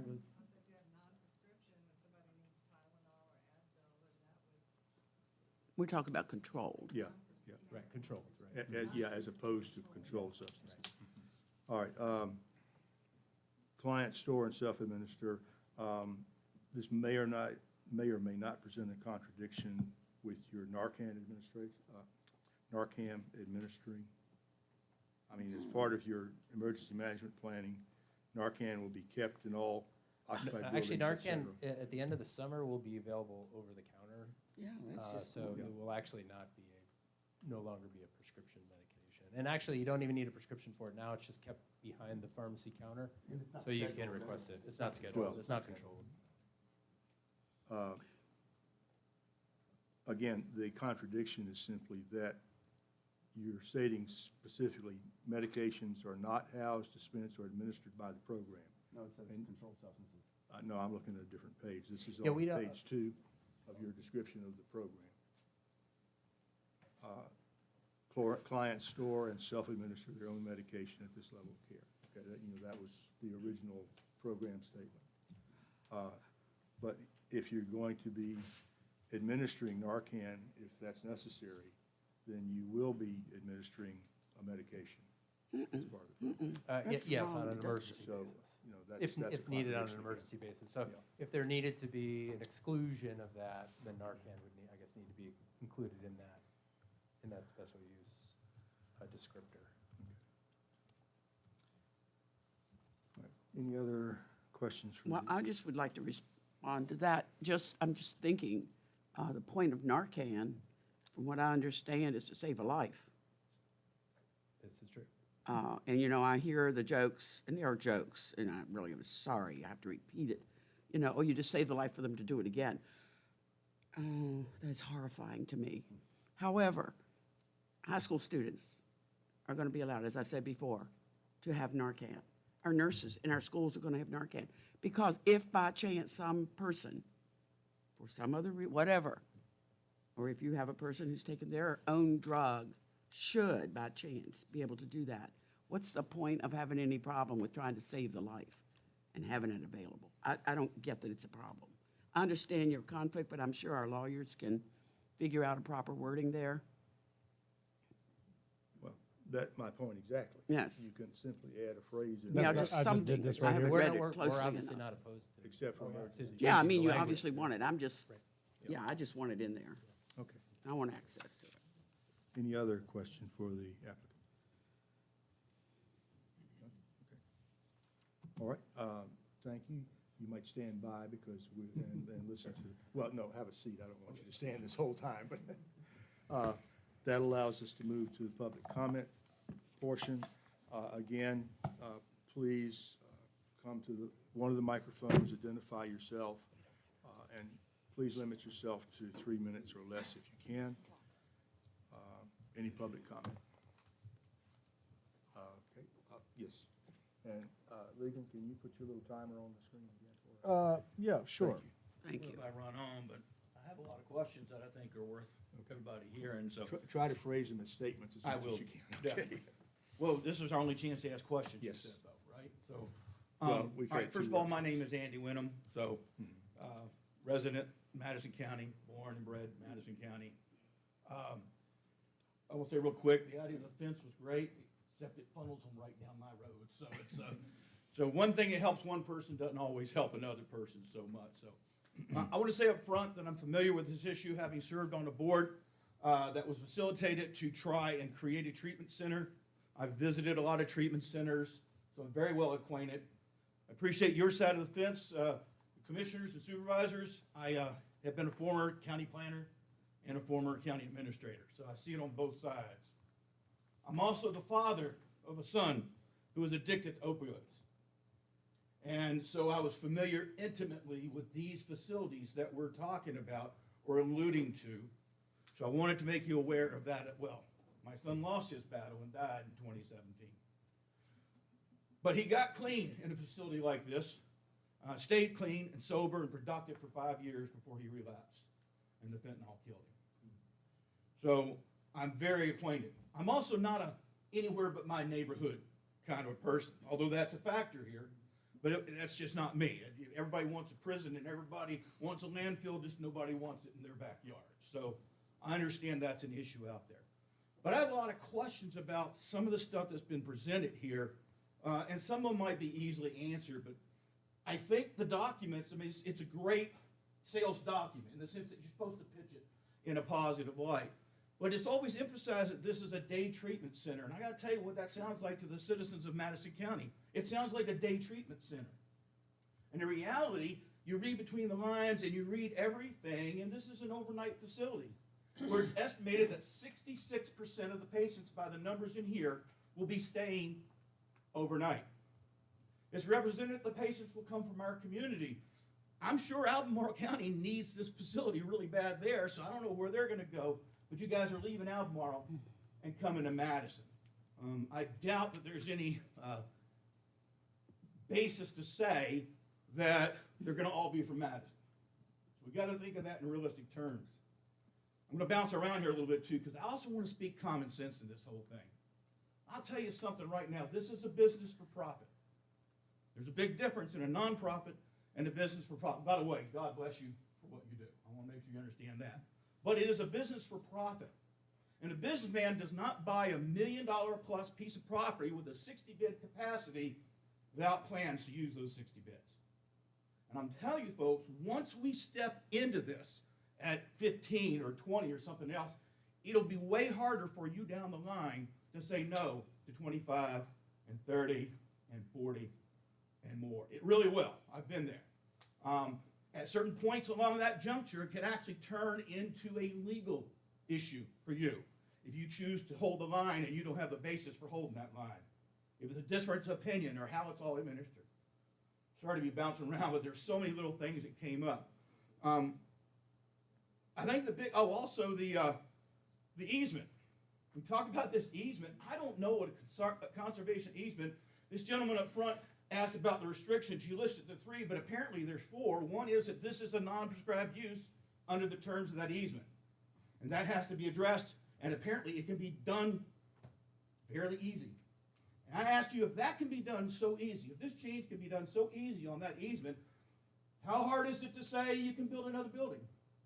What happens if a building burns down and you want to build a bigger building? I'm just saying that that's really been unaddressed here. Bouncing around a little bit more, traffic on the road. It was represented that no major change in traffic and maybe even less. Do we have any numbers from Seven Oaks about how many retreats they've had, say, in 2023? Yeah, I looked at their schedule. I would say, they're probably doing about 15, 16 a year, something like that. Different groups coming in, Okay. 2 or So 3 months. No, The traffic's not bad. Right. I'll tell you that right now. The traffic, I mean, I hear it because this is the first time I've ever lived on a road where cars drive by. I always had a little bit more driveway between me until I sold the farm and moved in this little house. But I hear the cars going by, but most of them appear to be local. So I don't see a whole lot going on up there. The nice lady mentioned that the road from there is a long walk. My daughter's walked that road already, all the way to the center and back. So it's not that hard of a walk for people who can walk. So it's not like that either. And I'm serious about the fact the fence just funnels people. I understand what you say about walk-offs, but the bottom line on this thing is walk-offs do happen. And that was something I found from visiting a lot of facilities. If they don't want to be there, they don't have to be there. You can't make them stay. Transportation and housing is a big issue.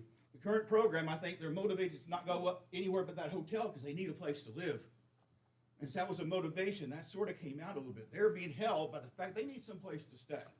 And so they'll do the program. So that worries me. The Suboxone worries me. I know people from our area that drive to Charlottesville to get Suboxone so they can abuse it, because they can fool you. There's a joke, if you've been involved in drug and alcohol treatment, there's a joke that's made. It's not really a joke, but if you've been involved, you understand the joke. A drunk is somebody who'll steal your wallet and feel really, really bad about it. But a drug addict is somebody who'll steal your wallet and help you look for it for 3 days. That's a fact of life. Most people in Madison County still don't lock their doors. We never had to. But I will tell you, for 1 3-year period, it's the only time in my life I ever locked my doors in Madison County. And I had to lock them to keep my son out of the house. That's the only time I ever had to do it. Lock the doors and screwed the windows shut. That's how bad it is. When you're talking about these people, they do want treatment. My son wanted treatment. He wanted help. He wanted to be clean. He didn't want to be involved in what he was involved in. This drug is more powerful than anything you can know. That's why that joke is applicable, because I've seen that. The things they will do, the morality that they will throw out, if they had any morality at all, it's not of their own doing. They can't help it. The number one thing we need for addicts in recovery is understanding and compassion. So that's a plus. But the reality is they're beyond control of their own selves. My son was, and he was a good man. So there's that. I want to talk about the walk-offs. Bear with me while I think just a minute. The location. I mean, there is an issue with location. Those of us that own property on that area, it is inclined to actually affect property values. That's a real thing that happens in the real world. You can't deny it. So there exists a taking when you put something like this so close to a number of residential addresses. That taking is a real number. The decrease in the value of my home is something that is being taken from me. And I'd like to ask you to consider that, but not as the primary thing. Because again, not my backyard. It has to be somewhere, and I understand that. Finally, I wanted to ask the gentleman that's the medical director where he lives, only because I wanted to know how far a drive is it if there's an emergency for you to get to this facility? Can he answer that? I'd be happy to answer it as soon as you're finished. Okay, so because it would help me to know, but I'll wait. Because I feel like being the medical director, when you say that to a crowd like this, it implies that I'm the one hands-on taking care of this. As we went over this document, I noticed a lot of things about Zoom meetings and what have you. I think a lot of these intakes, a lot of these people are being treated by somebody that's not even there. Another question I will have for the group when they come up, this 1-to-5 ratio with one person staying overnight. By the way, the carekeeper thing that Mike living in their house, I hope y'all heard him say Mike. That wasn't a promise. There's no promise that there's going to be more than one person there at night. And I want to know if this person is someone who is paid to stay awake all night and monitor things, or if he is sleeping along with the patients, because that makes a big difference in the way we perceive what's happening here. So I bet there's probably 20 more questions, but I think I said enough. And I stand opposed to it right now because I feel like we don't have enough local oversight of what happens there. A nonprofit that's created in our community, that's on a board of our fellow citizens, that will run a place for the good of our community, that's something I can understand and stand by. But a for-profit, oh, I know what I want to tell you. Everybody in this room has been to a nursing home or a facility for a loved one or a distant relative or somebody you visited. You know there's good ones and you know there's bad ones, right? But they're all licensed by the state. You with me? They're all licensed by the state. So when we talk about meeting all the licensure requirements, you know you've seen places that you don't think are really up to par. If you're making your money off of Medicaid, I want to tell you, they don't pay much. It's hard to make a profit in the business. You have to cut corners somewhere. I think we might be stepping into something that we're going to regret. Thank you. Thank you, sir. Yes, public comment next. Yeah. I'm new at this stuff. My name is Dale Knighton, and I live within a mile of this proposal. And I'd like to say, I didn't hear about this thing until a day ago when I got something in the mail about it. And these gentlemen here, I'm listening to them, and they seem like they've already approved the damn thing. Excuse my language. I asked one of my neighbors yesterday where they going. They never knew anything about it. The lady went in, got a telephone, and come back out and said, well, they've already started hiring people to work out. I mean, I don't know. She showed it to me on the telephone. Now, I mean, this is the truth now, but these gentlemen, they look like me just trying to sell a pitch to us, you know. All I can say is, and I'll just say it like it is, if you want this by your family, and you're going to guarantee that you're not going to hurt me or my children or my wife, that's one thing. People are breaking out of jail every day, and they got security around the clock.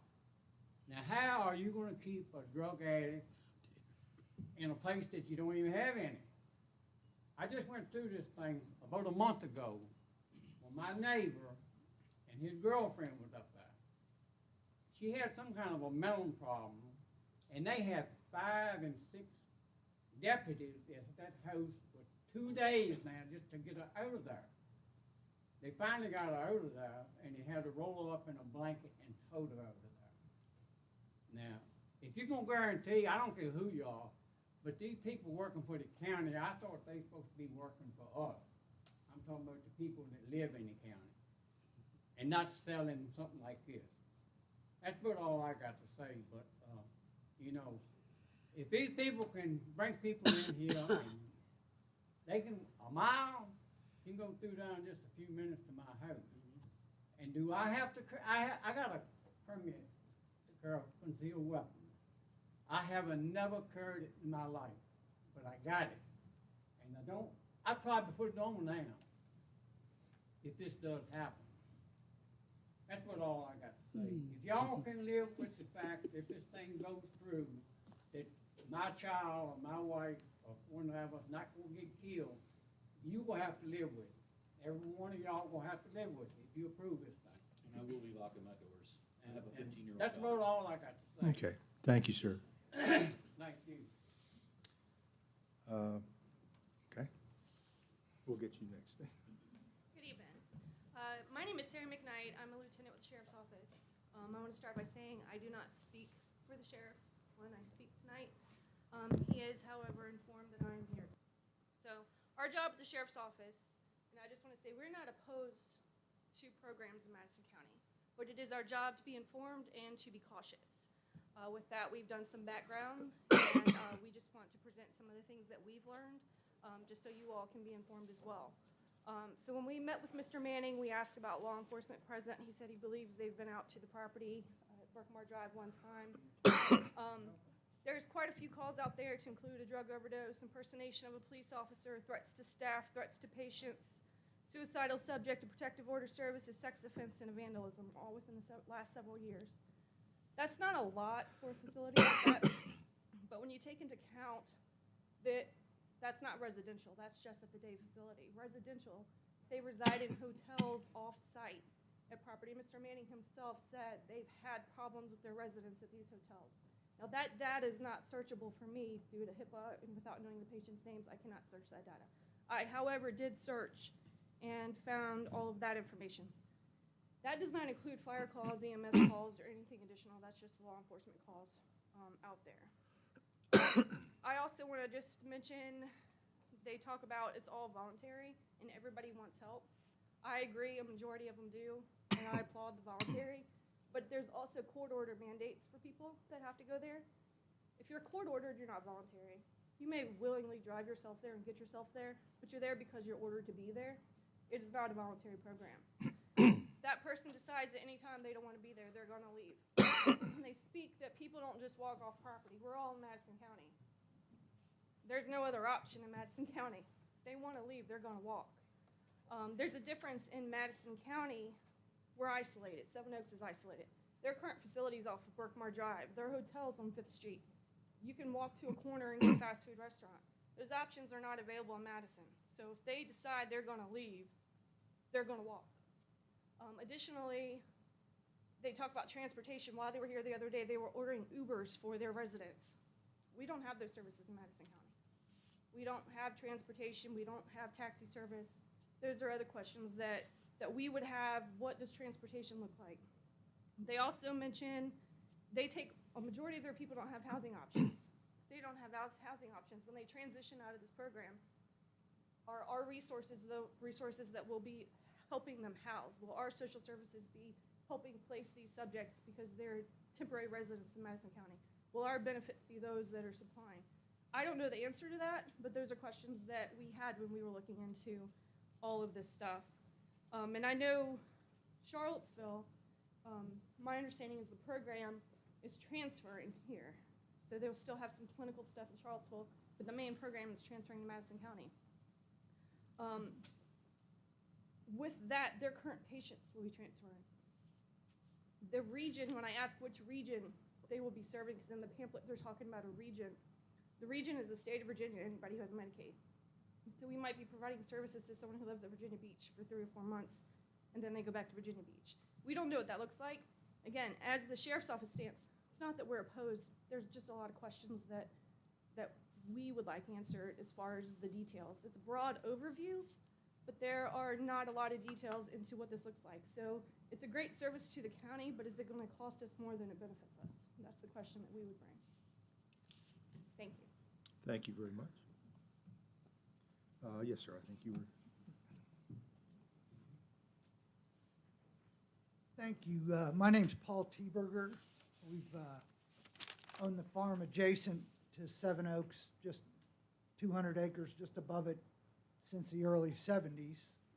We don't live there, but my family goes there, you know, every other weekend or so. Neighbors with Mr. Knight and Mr. Haney.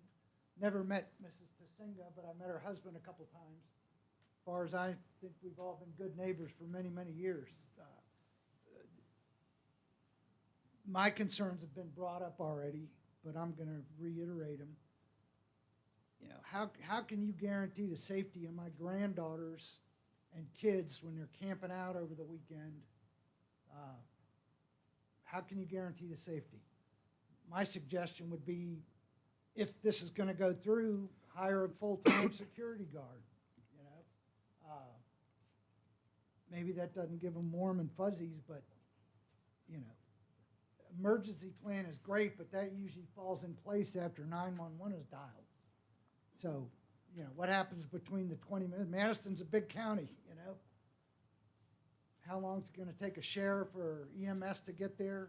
I think you should have a full-time security guard within the plan. Also, my concern is with this gentleman, where do you draw the line next time they come and request more occupancy? Where does that line get drawn? Does anybody have a number? 60, 100, 200, you know, where's the line gonna be drawn? I'm with this gentleman, I think you're opening a big can of worms. I'm for it, believe me, I have family members that had problems, but as this lady alluded to, this is the boonies, you know, it's very difficult to provide those services here. But anyway, that's all I have to say. Thank you very much. Thank you, sir. And I'll tell you this other gentleman, I'm from Northern Virginia. He said, "I'll bet you don't say the Pledge of Allegiance up there." I said, "You're right, and it's very refreshing."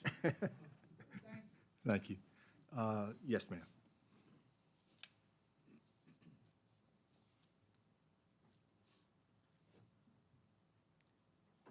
Hi, I'm Alexandra Little Hales, and I have the farm right below Seven Oaks. We actually sold Seven Oaks to the Tsingas way back a long time ago now.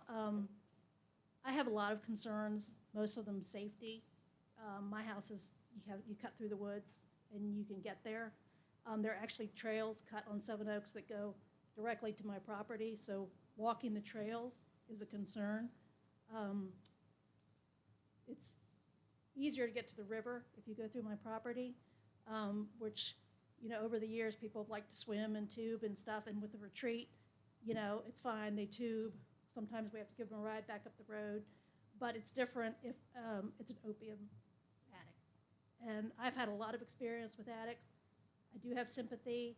It's a terrible thing, but they will lie, steal, and betray you any chance they get to get drugs.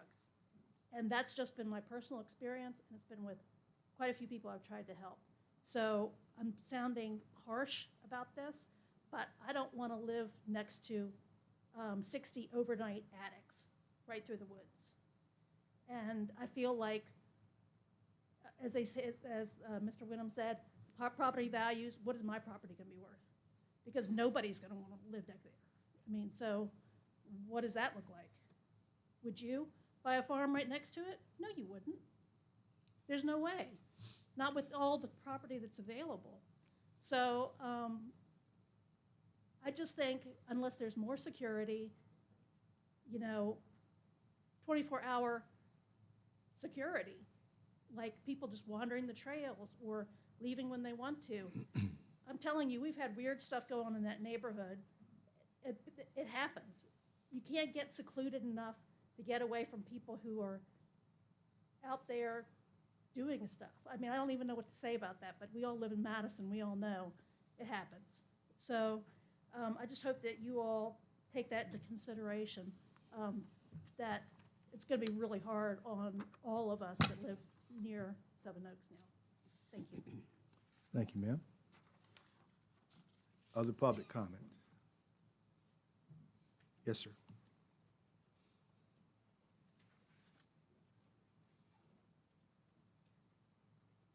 My name is George Haney. I'm from Greene County. If you put the map back up there, you will see that I have a complete boundary on the Rapidan River adjoining this property.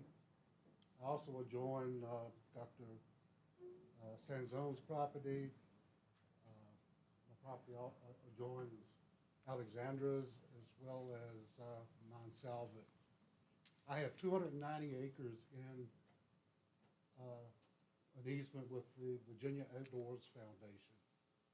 I cannot believe with the restrictions that they have that they will allow an apple to be exchanged for a watermelon. If you know what I'm talking about. You've got a retreat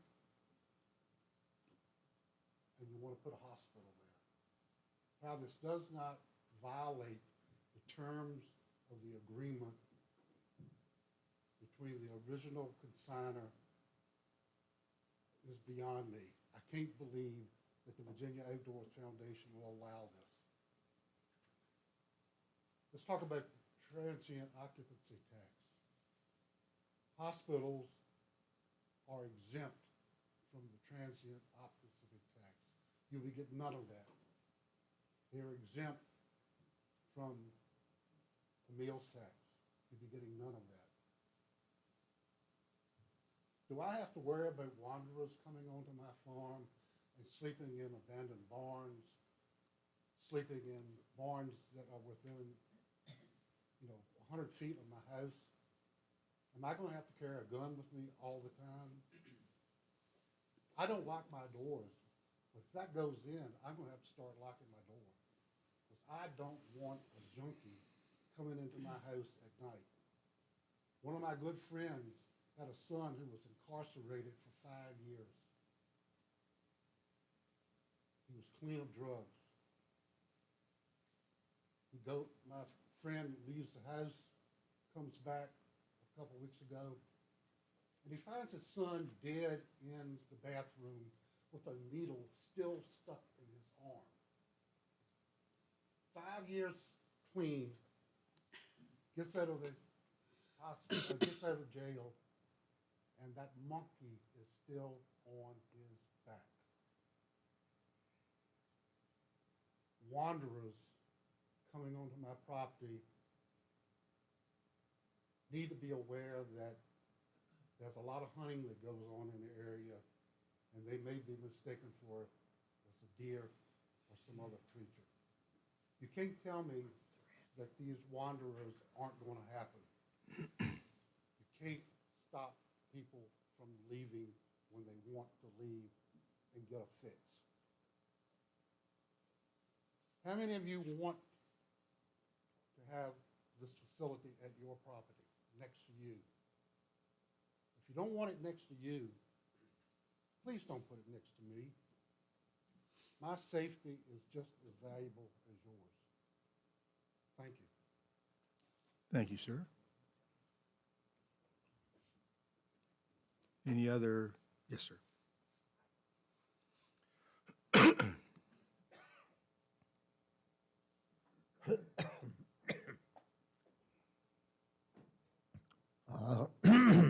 I believe, have you all received this from Ms. Lynn? Okay. If not, I have copies. I'm Phil Sansone. You have, okay. I live adjacent to Seven Oaks. Yes, would you and give I us your have to name, agree please, with sir? Susan. Pardon me? Repeat your name for us. This is all on the record, so if you'd give us your name. Well, Philip Sansone. Thank you. Yeah, yeah. I agree with Susan that that is a beautiful spot. It's a gorgeous spot. It's secluded and isolated, and that's why I moved there.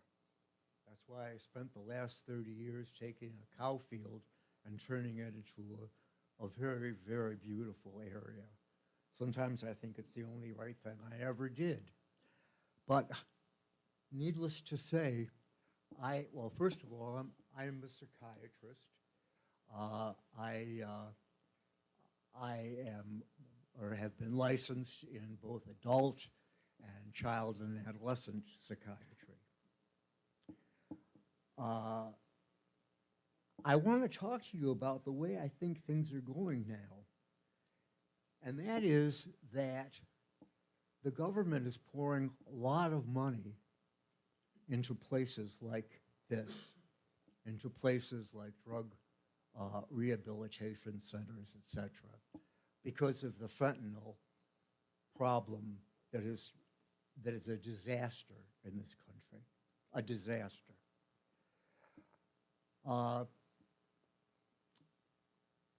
The idea that this is only going to serve Madison County, or a lot of people in Madison County, I think is foolish. Most places in the state are going to want to get rid of their Medicaid patients. They really don't want them. The state hospitals, UVA, et cetera, has to take them and treat them.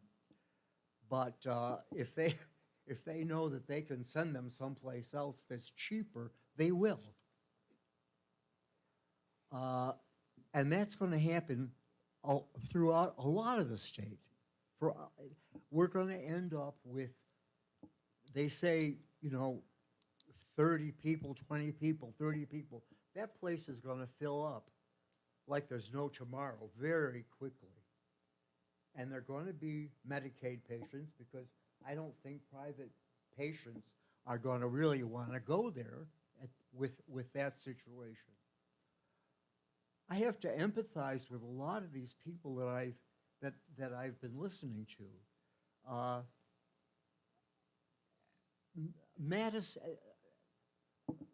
Madison has enough problems of its own right now as far as drugs go. The data, and I've got it all here someplace, the data shows that when places like this develop, the first people who move into the area are drug dealers because they have an easy sell.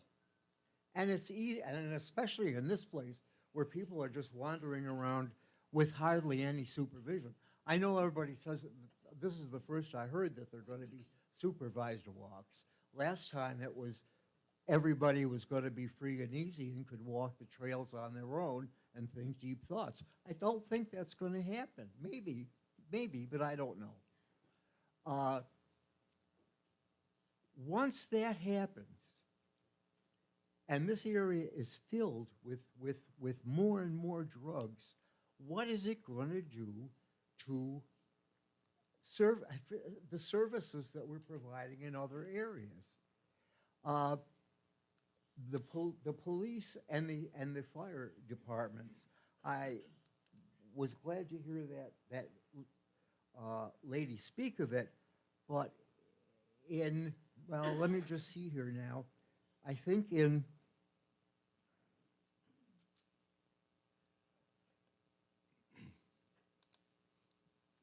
something like, here.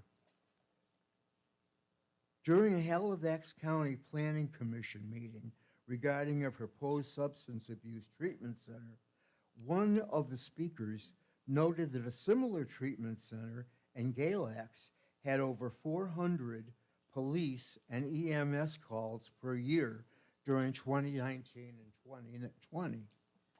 Well, I don't think our fire and rescue people are going to really have the ability to deal with that sort of thing. Some just small things is the road, the accessibility to this place. I've gone out myself with a tape measure, and I've had friends do it too, to measure the road. It's 14 and a half feet wide.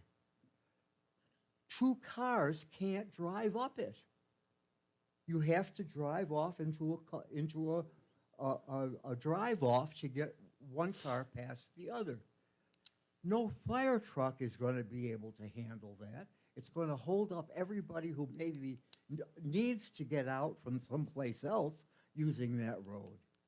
I think that you're doing just what one of these other folks said, and that is opening a bottle that you aren't going to be able to close. I am terrified. I am really terrified that this sort of thing is going to happen because I love this country, this county, and I like the people in it. That's why I'm here. That's why I stayed here.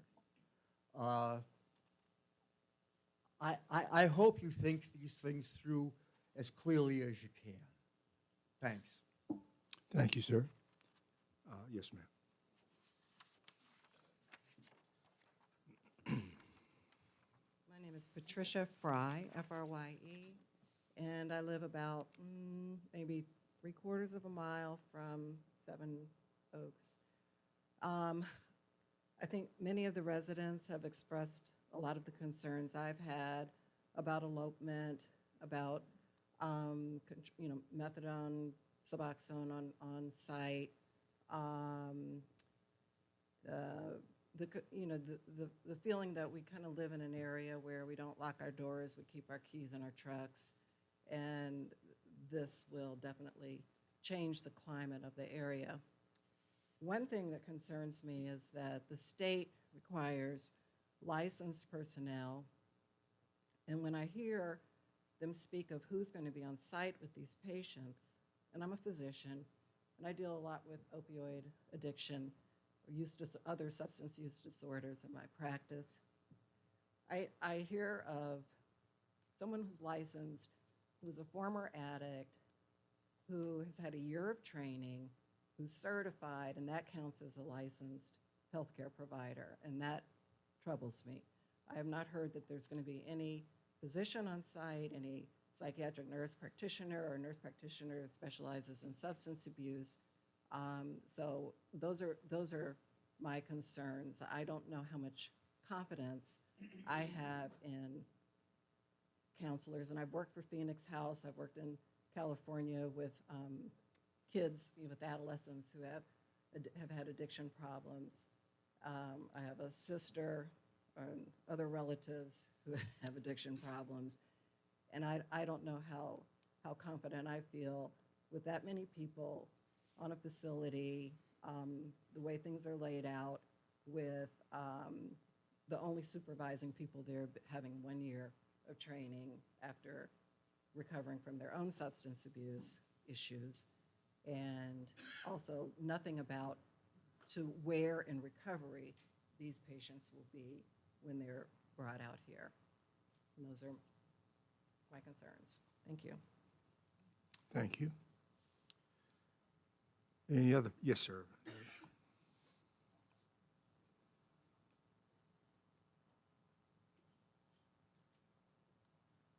My name's Kenny Elias.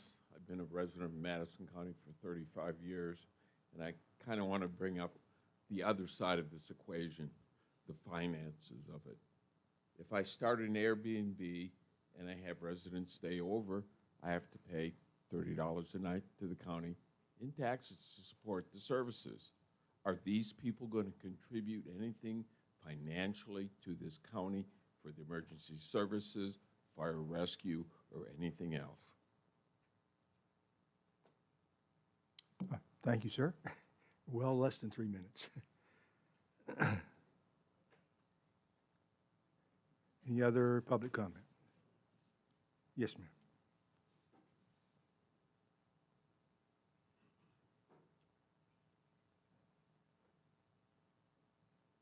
Hi there, my name's Cheryl Yao, and I'm the town manager for Madison County. I'm not here, and I want to make that known. I'm not here for that role, I'm here for my role. My driveway is one driveway from Seven Oaks, just on the opposite side across the road. I just really wish, we spent so much time here in the county over glamping issues, months and months and months over glamping issues. And I just wish that this is not something that we're going to rush to judgment in, just like tonight. I wasn't aware of the first public meeting that was had, or the first workshop that was had, so I wasn't here.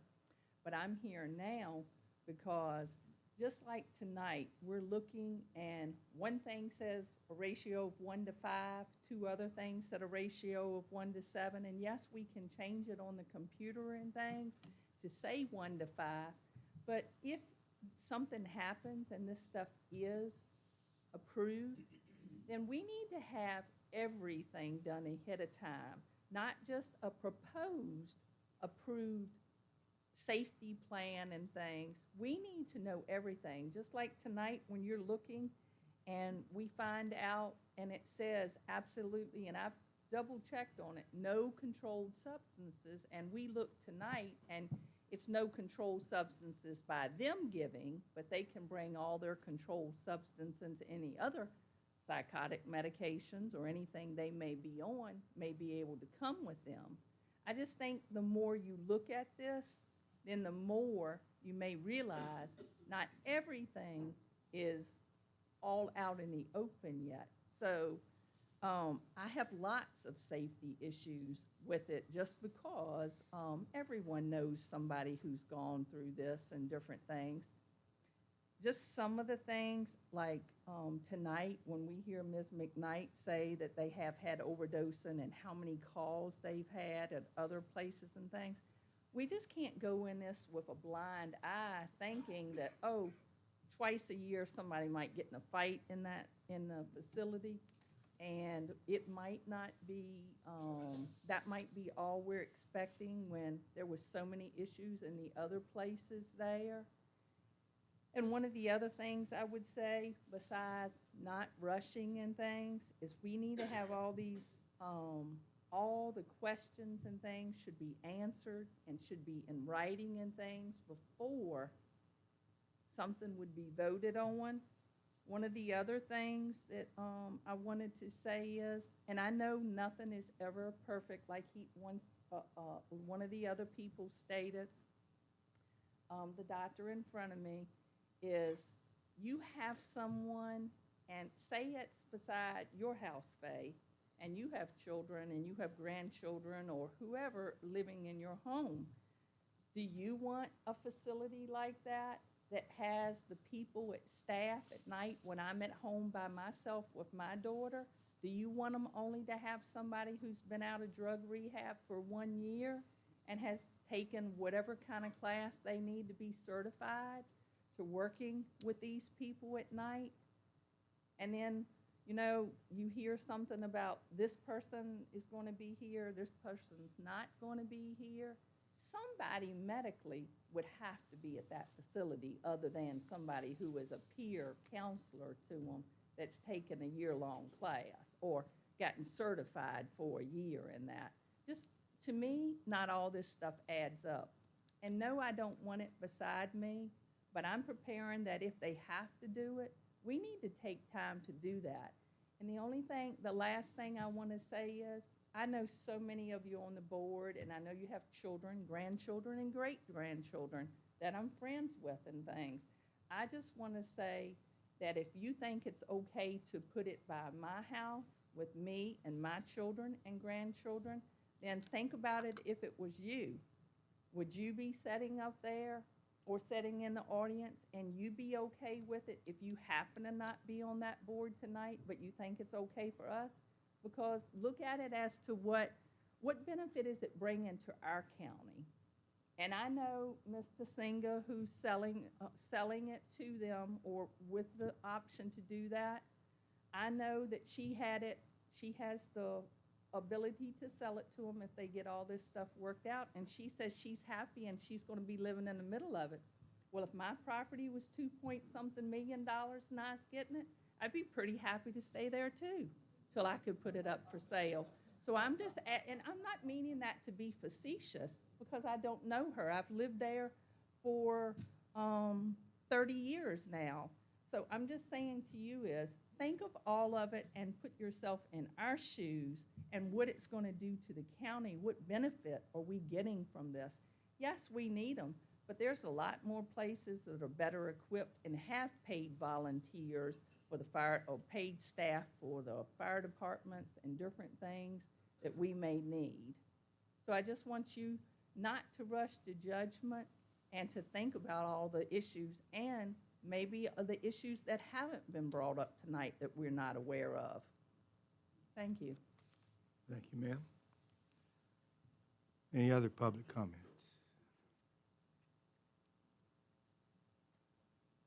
The night is young, it's not but 9:20. Any other public comment? Okay, thank you. Would you like to begin addressing some of those questions, please?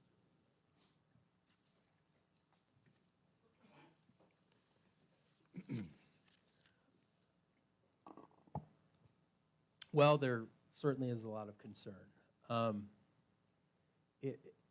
don't think I have the time to really address a lot of the stigma and the fear and things that exist in this room. And I'm going to be real too, and some of the discriminatory nature of the comments that were given tonight.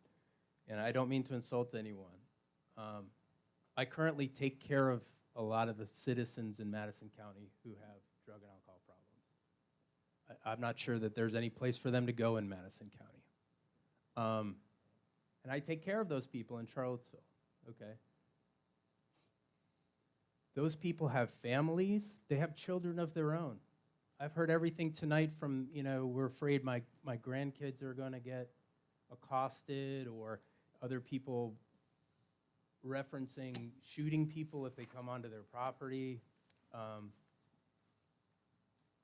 These people face significant psychosocial, medical, psychiatric problems. They need help. They need support. I can tell you this is what we get everywhere we go, okay? Trying to help people, because no one wants us there. No one wants us there. No one wants us to help the citizens in your community, and I gotta say, if you think there's no drug problem in Madison County, yeah, or alcohol problem in Madison County, having this facility in Madison County isn't gonna make those problems any worse. You can keep sweeping it under the carpet if you want to, but it's not going anywhere. We want to accept Medicaid because Medicaid is in significant need of help. Okay? If we were that interested in profiteering, we would be like the majority of the other treatment centers around Virginia. And we wouldn't take Medicaid insurance. We would only take private insurance. You don't think we could sell Seven Oaks to a private, cash-based population of people who needed treatment? It's a beautiful facility. But the people who are on Medicaid are as deserving as everyone else to get it. Part of our mission is social justice.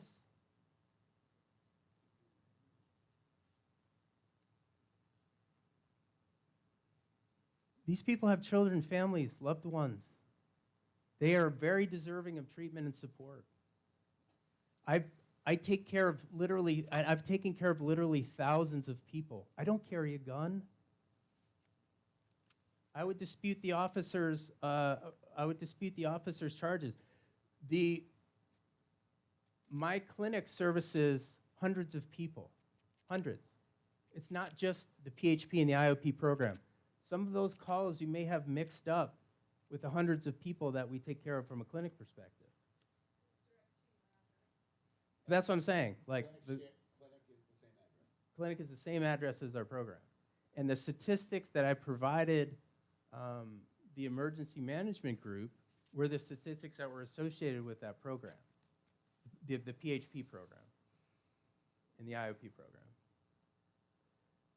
With regards to the concerns that we won't be serving citizens of Madison County, the numbers, they're allowing 20 overnight guests, but there's also room for 10 others for day treatment that can come and go. Those would be people from Madison County, certainly, because those people could, if they have a stable home, could come into the facility for treatment and go back home again at night. I don't think people are going to necessarily want to do that from places that are too far away, or if they don't have transportation at all.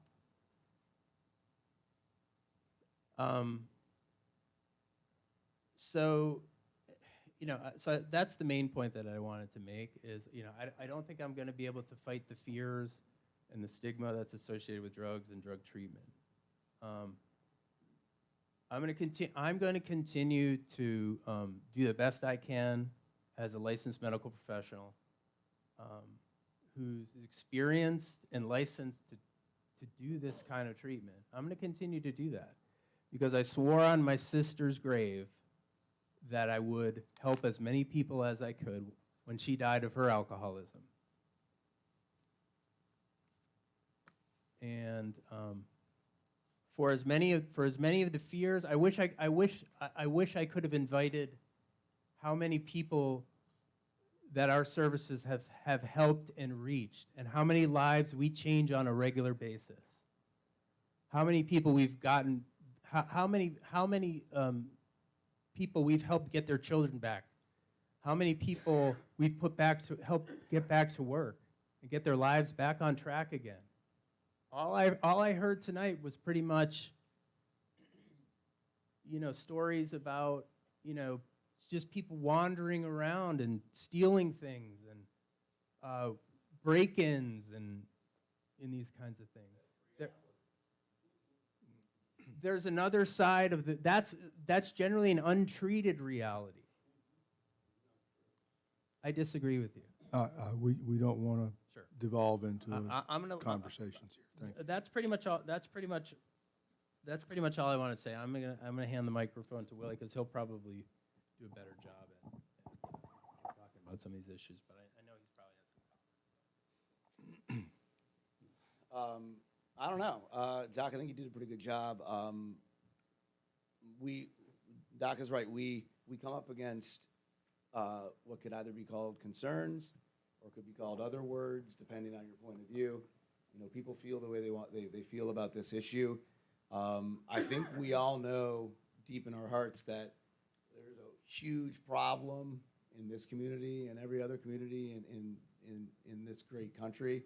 And it does boil down to somebody's got to do it. Somebody's got to help these people. And I'd like to address these people part. I mean, I'm glad, by the way, whether we get to work at Seven Oaks or not, I'm glad to spend, I mean, I'm already here for 3, I'm glad to go out in the parking lot and address every individual question, because this is my life's work. And I'm glad, and part of my life's work is to educate not only the individuals that are suffering with substance use disorder, but also the individuals in the communities, because the more that those individuals know about substance use disorder and trauma, the more safe and secure they feel. This is about education, and this is about enlightenment, and this is about overcoming fear and feeling safe. I echo Doc. I have a 9-year-old son. I bring him into the office a lot. I don't have any fears. I don't. And I've been doing this for a long time. I'm going to be honest with you. I also live the life. Raise your hand in this room if you are an active or recovering drug addict or alcoholic. Nobody's going to do that. Oh, I'm the only one, I guess. No. And all y'all are experts on telling me how it is. Okay, cool. That's fine. It is my life's work to help support people, and I will continue to do it. And part of that is educating others, including the patients, and that's just the way it is. And like I said, I'm glad to go out in the parking lot for 3 hours and discuss this. Now, I don't even remember some of the concerns. I don't even remember them. They just weren't true. We're not buying the property from Susan. She's not getting the money. We're buying it from a totally different foundation. I mean, some of these concerns just, we can talk about it if you want it. The point I'm trying to make is, I don't consider myself to be a dangerous person. I don't think any of you all would have to lock your doors if I'm around. And yet I am what is called a recovering drug addict. And that's all I got to say, really, to be honest with you. I would love to come out to Madison County to help make this place safer and solve problems. I'm not here to cause problems, and neither is my population. May I? Oh, let me address that. I wrote the letter and I dropped it off. With all due respect, I work very hard, and I've had a hard time coming out to do that. I did it when I could. Sir, I'm so sorry for your troubles. Your story troubles me greatly, and it's a story I hear all the time. And it is real. And you're not the only person who has lost folks. No disrespect, I have too. And I'd love to talk to you about that. This was not a sign of disrespect, like trying to sneak in. It just wasn't. We work hard, and I'm sure a lot of folks around here do as well. Jay, did you have a question? Yes, since my name was mentioned, I'll go ahead and speak a little bit, and I'll try not to get so passionate as I was accused of before, but I am very passionate. I want to say one thing, though, that a lot of us, and I don't know exactly at this moment, I have no idea where this will go if we vote tonight. We are living in a world right now in Madison County, which I love very much, and work very hard to make it better, and that's what I do, volunteering in this county and elsewhere. We are living, some of you must be living in a world, as you said, if you think you don't have drug addicts drugs going on in this county right now. I'm going to tell you a personal story, and it's not a secret. There's a property it's very visible in this county, that is no longer a house on it. There are no longer buildings on it. There is no longer a big, huge magnolia tree on it. And a family lived there since 1954. That property needed to be sold because of family issues, and no one was left. But the main reason for it going the way it did, it was bought by a Madison County person and a controlled burning. It was a great learning experience for our fire people because they don't often get a house that's just been lived in.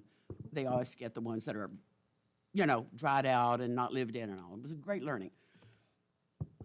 You all didn't maybe know what was going on in that house, and I'm embarrassed to tell you, but the deputies at the sheriff's department know me, and they don't know me just because I taught some of them, because I know them personally. They know me because I made lots of phone calls. I made phone calls for 4 years trying to get the drugs to stop in that place, and it's visible right on 29. Now, that went on, and the day that the folks left, or the week that they left, I knew that there were Percocets sold in that house that day with me in it. That's a fact. Now, if you think that I'm not worried about the drugs in Madison County, I could do nothing because the deputies' hands are tied. They did everything they could do to stop it. I knew license plate numbers and cars. They couldn't do anything because the drug dealers are much smarter than anybody else. And I couldn't stop it. I tried. Am I sad that the house is gone and the property's sold and all that? It's been hard because of what happened in that house, that my mother-in-law would have died again if she had known. Came in because of, we finally, it's all taken care of. I now know that one person who lived in that house is back in Madison County. Now, you think they're cured? I don't mean cured. Do you think they're getting treatment? Nope. And they're getting whatever they get. The deputies, one of the deputies told me, or a couple of them told me, they were so happy to see that place gone for that reason. They don't have to have calls there anymore. And there were calls. And there was EMS there. And there were lots of things going on there that I wouldn't know about till later because I don't live there. I live down the road. That was a bad scene. There are 4 or 5 others right now that I know about in Madison County. They might be near you. You might think they're fine. You might think nothing's going on. Everybody's just fine, No. So it's just really sad. Here in Madison County, we do have a drug problem. We have it like we have everywhere else. And we need to do something about it. And I think if you've never been to a treatment facility, you don't know how well run they are. If you haven't been there and seen what happens and seen the kind of work that these folks do, then I'm glad you haven't had to. But they're well run, they're ordinary people, they're just like us. They're your own friends, but because of confidentiality, I'm glad you can't know who they are. Because it's embarrassing to hear the talks made about people that could be my son who is recovering, or whomever. That's very sad, and it hurts. Because they're ordinary people. They just want to go to work. They just want to raise their families. They just want to do normal things. If these folks are willing and gone to make their lives work, just like I've made my life's work trying to help people, not in the same way, although I do participate in a lot of suicide prevention, and that's another thing. There's a group in Culpeper that I work with very closely. The fellow killed himself at age 24 because of a drug addiction, and he couldn't get over it. And his parents, he didn't think, would accept it. Every year we have a big event, and I support them greatly. They're friends of mine. I'm just telling you this is real too, but they need help. And I have trust that Madison County, these folks will do the right thing for Madison County. And that's all. I won't say any more, but I was called, so I'm telling you a personal story. It's the truth. It's over, that part, and I'm very glad. I'm thankful. I don't have to deal with it, that part. Okay, I'm done. Okay. Any other, well, first of all, any other public comment? Mr. Chairman, can I add one other thing in response to, they had a little back and forth. You can hear me, okay? I just, Well, yeah, Yeah, just okay, I'm sorry. identify yourself again and go ahead, yeah. Andy Wenham again. This was very passionate. I appreciate you men. The issue is very real. But I spoke about what I know. I spoke about my own son. And I will tell you, he would steal grandma's last medicine, if that's what it took, to get high, or to get money to get high. So I'm not talking out of school. I'm talking about the issue of addiction. And one thing I didn't mention before, and I mentioned it to you, but it wasn't addressed. You guys were passionate, but you didn't address all the concerns about staffing, staff qualifications, how many people are really on site, how long before the actual medical director could physically be on site if there was an issue. It's been my information, we studied long and hard trying to figure out a rehabilitation program that would work. 30-day programs don't work. You know why it's 30 days? Because that's what Medicaid will pay. 30-day programs will not change. You had a gentleman said his son was in prison for 5 years. He got out of prison and no drugs for 5 years, got out and used. That's real. He only didn't do drugs because he couldn't do drugs, you see. It takes 12 to 18 months to hopefully change an addict's behavior and mindset. And even then, recidivity is still a problem. So a 30-day facility, overnight, I didn't get the question answered about whether the guy that's staying the night sleeps or doesn't sleep as he's there. It's just, we're not prepared to make this decision. We have not looked into this at all thoroughly enough. I don't mean to slight anybody, but we're not prepared for this. It's kind of obvious tonight. Thank you. Thank you, sir. We had someone else. Was there someone else who started to speak? A couple of those concerns. Again, I think it's been pretty clearly stated here, this is a state licensed program, okay, with state regulations. It's a very highly regulated industry.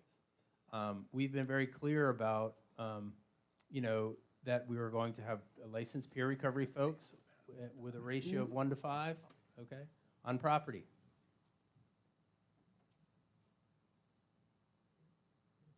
We plan on having 2 full-time peer recovery specialists that are on property there, living in one of the dwellings.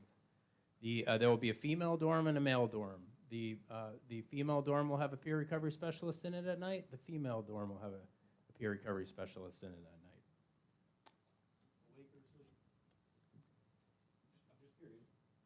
They will not be forced to be awake 24/7. Okay. I mean, that was an easy answer. Yeah, they won't. Right. We have, you know, there, if, in the documents, there'll be, the doors will be alarmed.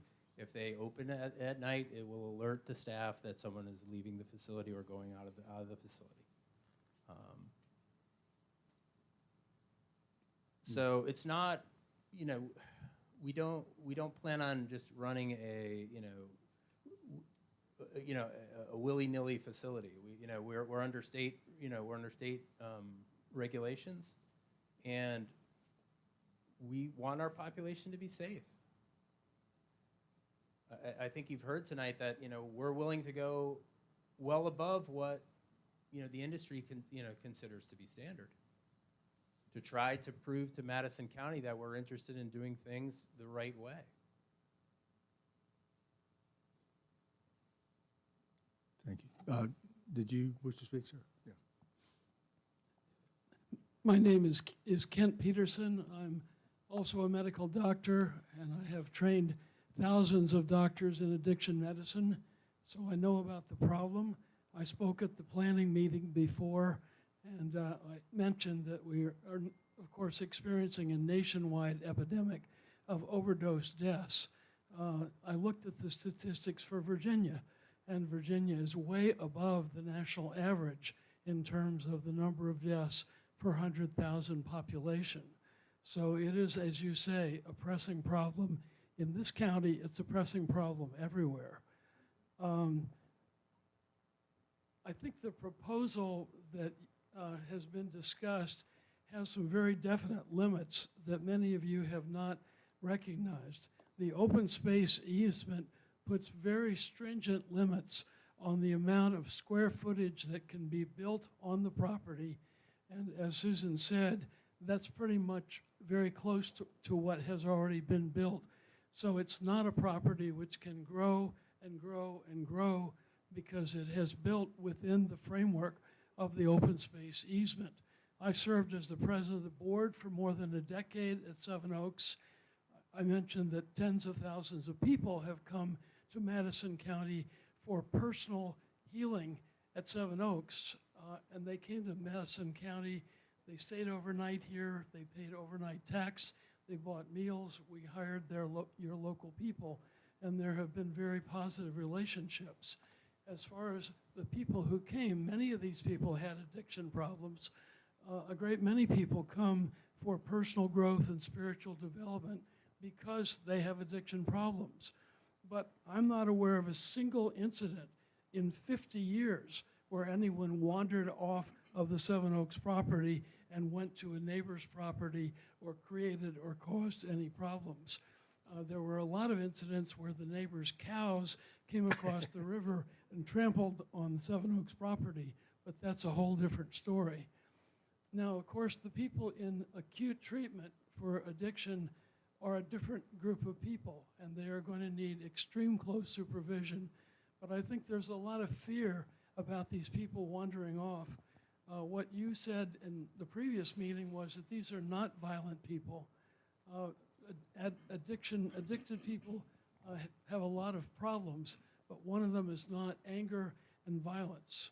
And that's why you have not had a lot of problems with your current facility.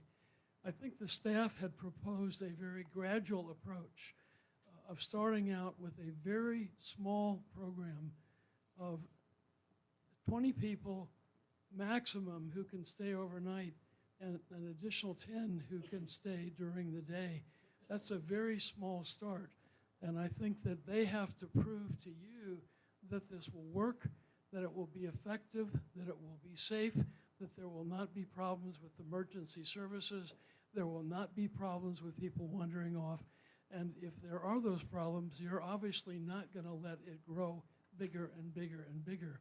So what you're proposing tonight, as I read your document, is a very modest proposal for a very small treatment program, which is probably going to barely break even. And if you can prove that this can be successful in this county, then you will earn the respect and the privilege of expanding it, but you're going to have to prove yourselves. So I, for one, think the need is great, and I would support this county taking a leadership stand. Thank you, sir. Any other public comment? Yes, ma'am.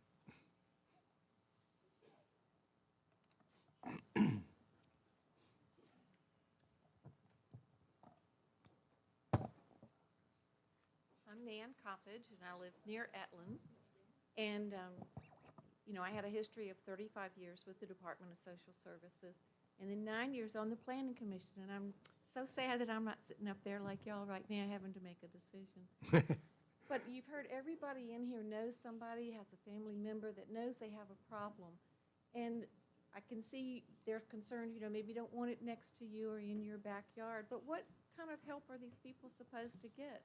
Anybody who has a substance abuse or a drug problem, it's a long, hard road, and it takes services. It takes in-treatment, inpatient, residential, every kind, and you don't get out, you don't get cured in 30 days, but you've got to have lots of services, lots of contact, lots of support, and after, I assume you have 12-step referrals to Al-Anon or AA or any of those programs, NA. I mean, yeah, it doesn't happen in 30 days, I'll agree. And the success rate in kicking an addiction is really hard. My personal opinion is that inpatient residential is the one to go because that really cuts you off and you get the treatment, the education, to try to break the habit. And so I think, okay, you don't want it in your neighborhood, your backyard. That's true. But where is it supposed to be? Where is a good spot? And the people who have spoken that have so much experience with these problems, Every few years, Madison County has 3 seats on the Rappahannock-Rapidan Community Services Board, and they're always looking for someone from Madison County to represent Madison. Please, some of you volunteer, submit your application, do something. Don't just talk about why it can't be here or can't be next to me. Put your money where your mouth is and do something to help somebody. Thanks. Thank you.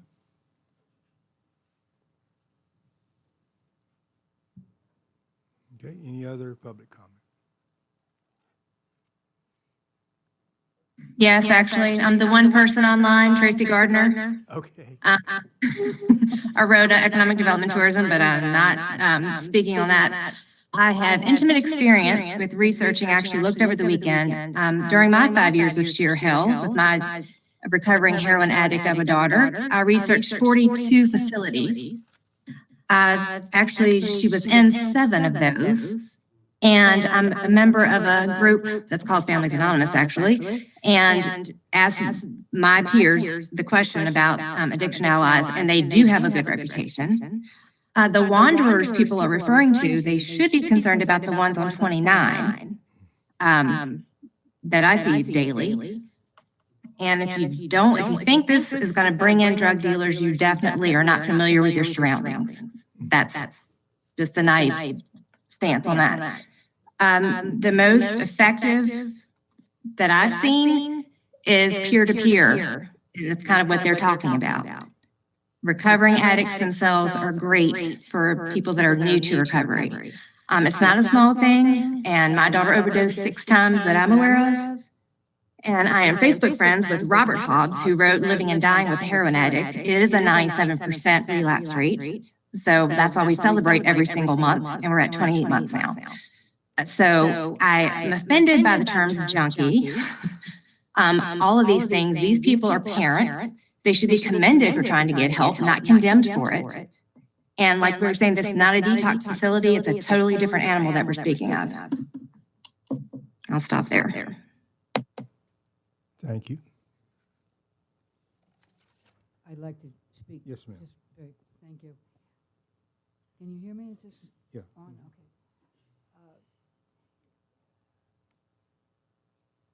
I think you need to take seriously that the people who are experts on addiction are standing here. Those of us in the audience may have our fears, and we've had our problems with our children, but they know what works. They've been doing this. My daughter is a recovering addict. She was the only place that worked for her was a place that treated her with kindness and respect. Not with fear, not with judgment, not with thinking they knew who she was as a stealer or a liar or whatever, but who saw this is a soul seeking healing. The minute she was seen like that, she began to turn it around and blossom. That's the main thing I can tell you about these people. They see deeply into these people. They are not seeing the headlines in the newspaper. They're seeing people struggling with a terrible disease. And they're seeing their souls wanting healing. And they have a track record. So whatever you decide tonight, I hope those of you who have your fears about addiction can take a look at them. Maybe you don't know an addict. Or if you do you know them only as an addict, or do you know them as a person, as a daughter, as a soul, as a being in search of healing? It's very different when you see someone through those eyes. I also want to say, obviously, Shirley already said it, I have not owned this property since 1977. My husband and I gave this property to a nonprofit whose work in personal and spiritual healing we believed in. So we have come from the heart for a long time. I don't make any money on this, 0. I look for where people's hearts are. Are they committed to the healing that we know is possible and that we all want for our children. And my daughter will be living with me on this property. You know, that's what I can say. Thank you. Thank you. Yes, Betty. I just have one other thing that I would remind people of, that these folks are going to be offering for their, I know you said in your plan about night, possibly 12-step plans, smart recovery, whatever you have in that way. The successful person, and you probably, I've been challenged on this because we have an AA group that used to meet at my church. And people would say to me, a friend of mine used to say, I don't know an alcoholic. I don't know anybody at all. And I said, well, yes, you do. No, you don't. No, I don't. No, I don't. Yes, you do. But I'm not telling you. She begged me not to tell her, and I didn't. Well, she ended up staying around the nights they had meetings, which she wasn't supposed to do. Guess what? Later, she said, oh, my goodness, I didn't know. I said, does it matter? No. She loved those people. It didn't matter. They're coming to AA.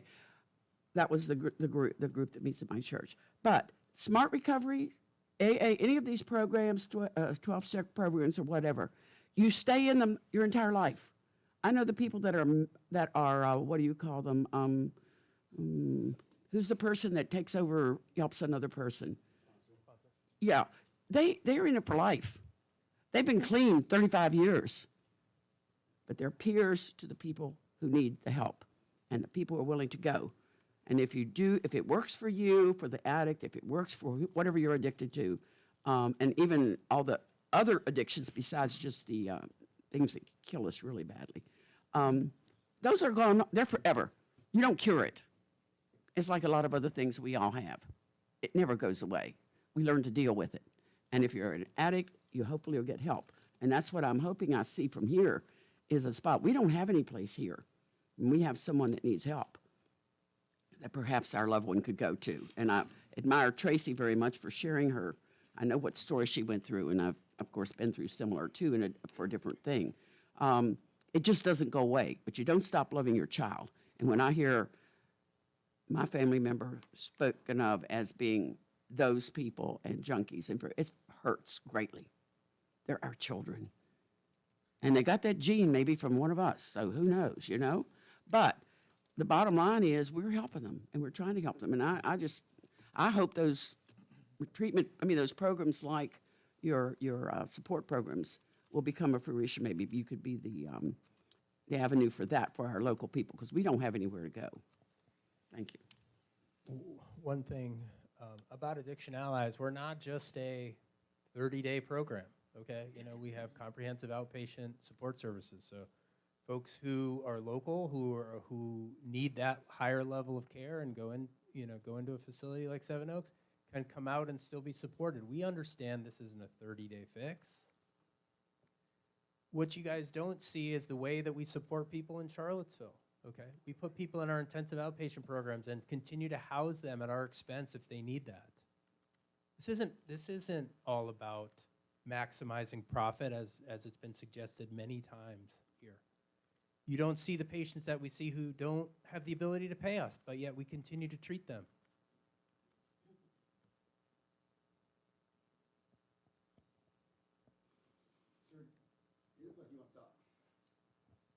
Bill Robbins. I live directly across the street from this place. These guys up here are feeding you a bunch of crap. I'm with him.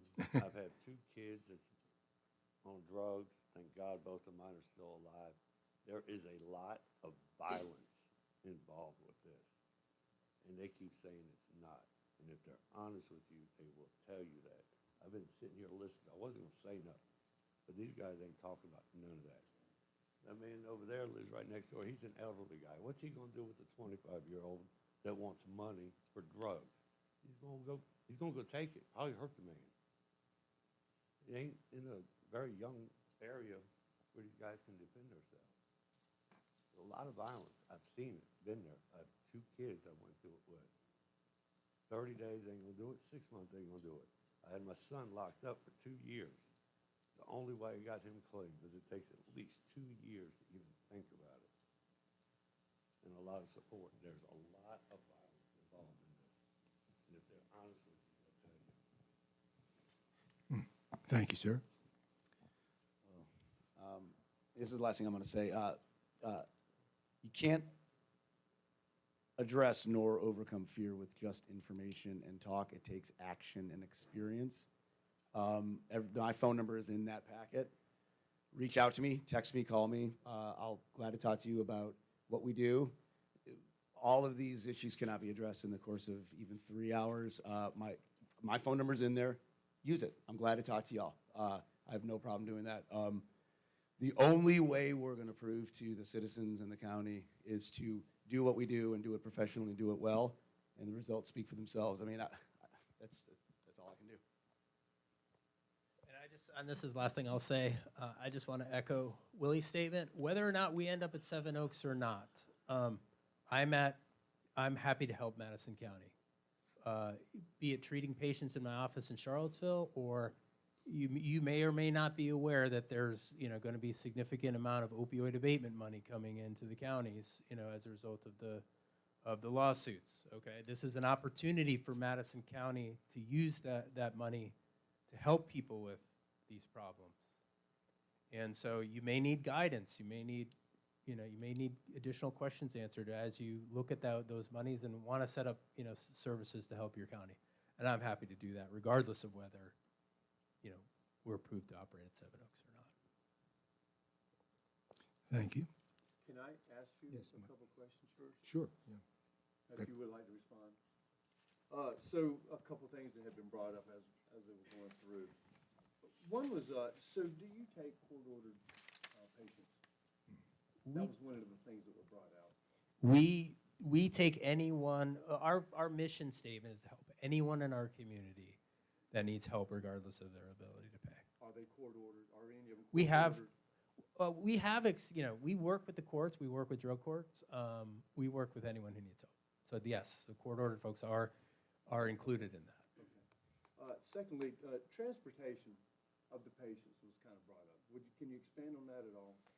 A lot of our patients obviously don't have their own transportation, so we service a large Medicaid population, so transportation is available through Medicaid, so we would set up a ride for them to come to the facility.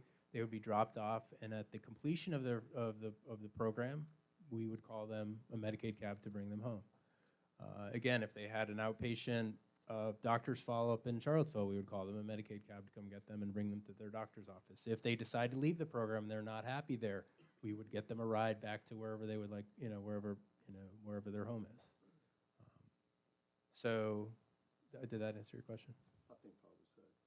Yeah, so we're not talking about Uber like we were originally. No. The only reason Uber, sort of came into that conversation is because we utilize Uber in Charlottesville to get people from because we don't have a transportation van of our own or a commercial, vehicular insurance policy. We utilize public transportation essentially and we pay for those services to get people to and from the hotel, basically to and from treatment, basically. Do y'all currently have overnight people in Charlottesville now? Well, yes, they're overnight, but they're not. But we place them in hotels, so they're not. Okay. So they're not. They don't stay on any place that y'all got. Okay. They do not. So y'all aren't accustomed to having people stay overnight with the people. Well, I think the important point there is these folks are on their own accord at the hotels. And so they stay without supervision in the evening. They're released at around 3 o'clock. They're released. We set up some support program in the evening where folks log on to peer recovery specialists in the evening, but that's only for about an hour window. These folks are on their own accord, in the evening and at night. They can, they could leave the program, wander around the city if they so choose.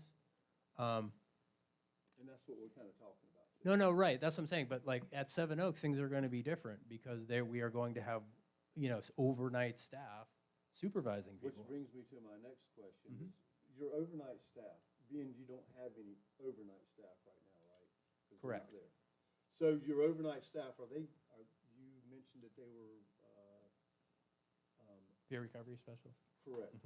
Are they medically trained, or are they? They would be trained in This is CPR somebody and you don't first have aid. Right now, They be trained in CPR, first aid, and Narcan administration. But again, I want to emphasize, folks are medically cleared on entry to the program and psychiatrically cleared. So I think a lot of the examples that were given, folks were not necessarily folks who have been stabilized, that are out in the community. Myself and my staff, and Willie does the initial intakes, and then they go through our medical intake process, which is a state-regulated process. I would like to add, though, that when I did call the county administrator at Amherst, they spoke nicely of you. I asked the question, would you have them back? And they said yes. So I would at least like to add that. Thank you for that. Was the facility overnight? Yes, it was overnight. Yes, it was, and we had supervision there.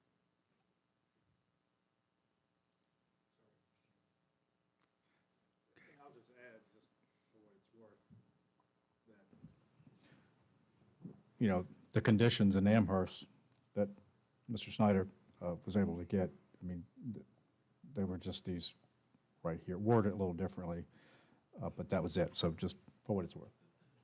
Ligon, is there any way, in another one of the comments that were added by Mr. Elias, is there any way that the county can get any money out of this at all? Any? Right. That's a good point. And so, yeah. Excuse me, point of clarity, I want to call on council. Is that something we should be answering?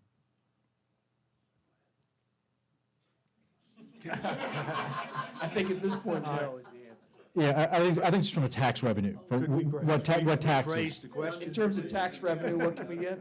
Yeah, it would just be the real estate property Real estate taxes. property Right, taxes, right. is all that we'd be able to get at this point. So they are in fact exempt from meals tax and from transient occupancy tax. Yes, and there could be proffers that go along with it. That's an option also. Right. Also, Mr. Chairman, I'd point out, we've added during the course of this, hopefully it wouldn't be objectionable to the applicants, but condition 12 to try to clean up the special use permit issue, which is, if this was approved and granted, then the other one would be terminated. I'm not sure if it makes a difference, but our clients are not paying any sort of, we're housing them at no cost. In other words, most private treatment programs collect money from the insurance companies, but then they charge residents a room and board fee. So since our patients are the majority Medicaid, they're not charged for room and board. We put those folks up, feed them, house them, and that's the same in Charlottesville. We pay their hotel costs and we pay their food costs, and that comes out of our profit, if you will. So I'm not sure if that makes any difference as it relates to meals, taxes, and that sort of thing, but we're paying for those services, and we'll be paying for those services for the clients at Seven Oaks. I would like to quickly address, part of the concern for safety is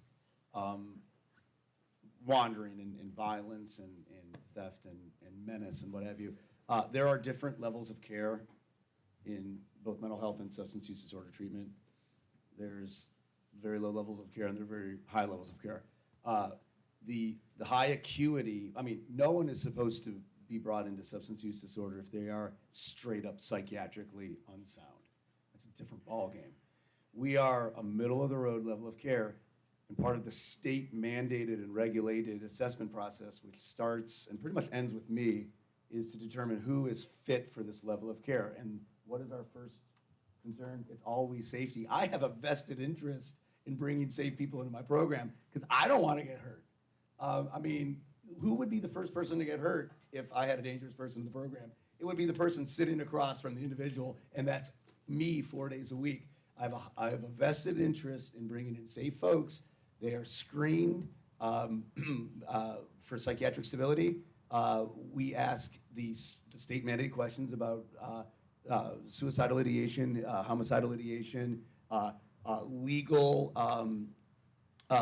background, including things like malicious wounding. I do not take people into my program who have a history of malicious wounding.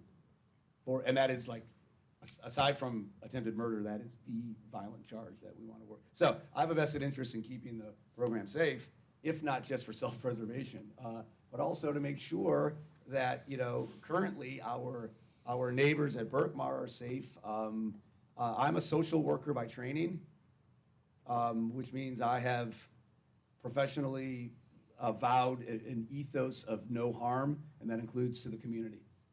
And I take that very, very seriously. This is not some game for me. This is not some joke for me. This is not some pastime or whim. This is my life's work. This is my life's work. And I work for Dr. Von Elton because of his ethos. I've worked at the Community Service Board. I've worked at UVA Hospital. I paid my dues in places that are far less safe. UVA Hospital is far less safe than my operation, far less safe. Community service boards are far less safe in the programs they run. And the only way I can prove that is by doing the work every day. And I want to prove that to Madison County, and I hope I get a chance.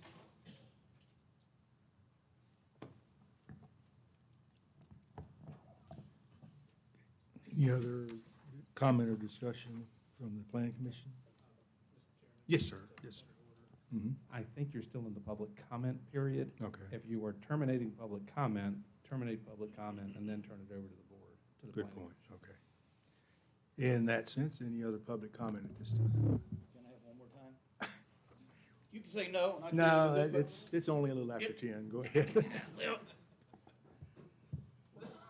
One side gets to talk freely with no limits. There you And I go. got There you citizens have a little say too. One comment about it being fear-based. I don't want to be misrepresented. I'll tell you, you can park a trailer in my driveway and keep addicts right there if the program is run adequately. I think some of us are just fearful about what we've read and seen and about the questions that are unanswered. And for that reason, that's I express fear. I still have fear. I mean, you're right, I do. You know, it's a whole different thing to have a drug addict living next door to you than rounding up 30 of them and putting them back in your backyard. That's an entirely different aspect right there, but you just increase the odds. I'm not worried about wanderers, though. I'm not worried about that sort of thing. I'm just not hearing that we've really got this thing figured out to what's good for Madison County, including the addicts in Madison County. It's not fear that has me here tonight. Thank you. All right, any other comments? Okay, in that case, further discussion. I'd say something, Dr. Van Elton, I appreciate your comments about being willing to help people in Madison or anywhere, certainly continuing your mission regardless of what happens tonight. That's what I expected from you. You guys seem very passionate about what you do, and I think you're doing a great job. And I know, although I am going to vote no for this tonight, I'm one vote, you know, that it's not going to stop you guys from continuing that mission, growing that. I just don't feel, and I think maybe you guys will learn from this. I'm sure you'll learn something. And look back and say, well, and maybe it's approved, but if it doesn't go through, you'll look back and say, maybe a rural location was not the right place because of X, Y, and Z. And that's basically, we can talk about people recovering from drug addiction and all that's great, but it's not a black and white. Is it, it's like turned into like a good versus evil thing. Are you for helping people or against helping people? And honestly, there's still the facility, right, and resources available. There's not any sort of public or private transportation for hire. I'm sure you guys can contract with somebody in Charlottesville to get them back and forth. There's not a hotel to house them in Madison or Greene, maybe too. It seems like they should have a hotel. So like, there's just not a lot of resources. It's also on the outskirts of the county, right? So it's not really close to the hub of, sheriff and EMS or anybody that was needed out there. So there, for all of those reasons, I'm just not sure that it's just really a great location for you guys. And, whether it goes through or approved or not, that's where I'm at. So, but I appreciate you guys, what you're doing. And I know, like I said, I know it's not going to slow you down, so keep it up. Yeah, to kind of follow up a little bit on Nathan's we keep getting sidetracked here. I don't think there's really anyone in this room that thinks the addiction treatment is a bad idea. It's obviously something that's desperately needed. So we need to focus on this particular facility and whether it will fit in Madison. And to be honest with you, I just remind the Planning Commission, we do have three choices. We can approve, disapprove, or we can ask to be tabled, because I'm not sure we have the answers we need yet. Now, I understand that you have done your best to paint us a good picture of what you plan to do. And I think there are still a substantial number of misunderstandings, for one thing, about the patients that you plan to serve. Because everybody has this mental picture, I think, about the drug addict. And maybe you just need to clarify more exactly what level of patient you're working with. I know you've tried to do that. So at this stage, my point is, for me, I just really don't know enough yet. I like what you're trying to do. I think all of us like what you're trying to do. And I think it possibly is beneficial for the county. But there's questions that we still need to have answered, I think. So I'm kind of ambivalent at this point, at this stage. Any other? Yes. So let me ask, if we table it, if we were to table it, when it goes to the Board of Supervisors, do they have to table it too, or can they still take a vote? If it is tabled from the Planning Commission, then the Board of Supervisors does not have anything to vote on. Typically, Okay. what would happen is you would table it for a date certain. The Board of Supervisors would take it up correspondingly, so it would be more appropriate to table it to another joint meeting of the Madison County Board of Supervisors and the Madison County Planning Commission. I think you have, They can table it though, right? yes. Yes. They can table it. We can But- make a recommendation, and if they're not happy with what they want to hear, and they're not ready to make a decision, Then they can table it. You are Yeah. absolutely correct. The Plan Commission will have to vote within 30 days of tabling it. So my humble recommendation, and I know, the commission might feel different and for up or down, whatever it may be, is if you could make a vote, and if it was at the board, if the board were to table it, then they could take it up at a subsequent meeting. I think because if it's tabled at the Plan Commission, then it would have to be re-advertised with the board, which is not a huge problem, but I think if the board were to have it in their understanding, you might have some questions about maybe some of the specifics, but if they had it in their sort of, their, table, more or less to say, if they were to then say we were going to table it after the hearing, then at least at that point, they could say, look, at this meeting, we're going to bring this back up. And it wouldn't have to be advertised, but we could definitely give plenty of notice to everyone when it would be voted on again at the board. So that's just would be my humble recommendation, but obviously. If that were the case, if we did decide to make that decision, that might not be bad, because this is the first time we've had this number of public comments on this issue. We've had 2 workshops, and we did have several of these people were there at the other workshops, but we've heard from a lot of people tonight. And I think they have raised issues and questions that need to be addressed. Well, I would like to say- and the board is. I'm gonna say, I think they answered every question twice. Well, that's Right. I'm with you. I mean- What I'd like to say about that is And, that- well, one more thing, and I know I said about transportation and a place to stay, there's no place to get food here. If you guys think you're gonna order in, up in for a rude awakening. So along with that, I'd like to say that I think everything's been brought out. I don't think the public opinion is going to change. It's going to, if we have another meeting, the public opinion is going to stay the same. right. And I don't think we're going to answer any other more questions than what they've already answered. Agreed. So I don't think if we put this off at another time, anything's gonna change. Yeah, why kick the can down the road? That's my opinion. Mr. Chairman, the, Yes, sir. Table is kicking the can down the road. Some point you gotta stand the damn can up and do something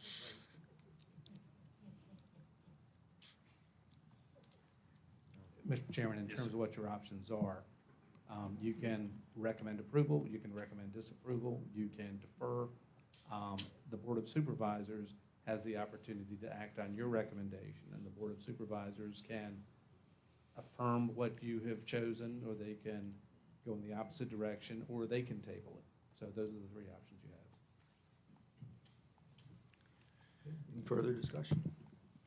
I would move that case number SU-06-23-08 be recommended to the Board of Supervisors for denial. Denial, any second for that? Motion. Second. Motion's been made and seconded. All right, I guess we better vote by show. I'm just telling him what he said. Yeah, I know. It was Mike seconded. I guess we better vote by show of hands then. I think he can't hear what your motion Yeah, the motion was made to deny, recommend denial, and seconded. All right. Mike seconded, yeah. All right, those in favor of the denial, raise your hand. Okay, so it's 3-2, recommending denial of the proposal. He raised his hand, sir. No. You didn't? Okay. Oh, okay. Okay. 3-2, okay, that's what we said, okay, yeah. Okay, thank you. Do you want to suspend and maybe take this back to the board, so we can clear this off the, Okay. If we want to do that, is there a motion to So moved. suspend temporarily? Second. Moved and seconded. All in favor say aye. Aye. Aye. Any opposed? Okay. All right, thank you. Case number SU-06-23-08, NWC Investments LLC, Dr. Christopher Von Elton has applied for a special use permit to operate a licensed substance abuse day treatment center with overnight accommodations on 120 acres A1 agricultural zone parcel. In the A1 zone district, a hospital, clinic, or nursing home is listed as a use permitted by special use permit. Further, Article 20-100 defines a substance abuse treatment facility as a similar or like use to a hospital. Treatment services shall be provided by licensed behavioral health providers with 24/7 staff on site at all times. The subject parcel is the current location of the Seven Oaks Retreat Center and contains several buildings and structures. And 5 of these buildings and structures are addressed. The parcel's principal structure has a postal address of 403 Pathworks Way, Madison, Virginia, 22727. The parcel is identified on Madison County Tax Map as 54-14A. Mr. Webb, anything to add? I would say the conditions, just to make, we have a change here with in 1 with with. 2, we have terminating, just a little typo. 3, partial. We left 20 and 30 and 20, with 20 being the night. We have added to also include a 6-foot fence constructed of wood as an additional visual barrier. And we have had here, we changed from 7 to 5 for staff, 24. And we made a clarification on controlled substances. I would, regardless of what the Plan Commission may do, I would say now it would be appropriate just to reopen the public hearing. do. What'd you say about the fence? Just put it right in here that this vegetative increase buffer would include a fence, 6-foot constructed wood fence as an additional visual barrier. And that would be along this area right here between the doctor, here. So, and there would be Fence between Seven Oaks and Right, Dr. be a Sands. fence there, and it would be additional buffering Alright. with plantings. All right. Questions, Mr. Webb? All right. Dr. Van Elton, anything to add? I'm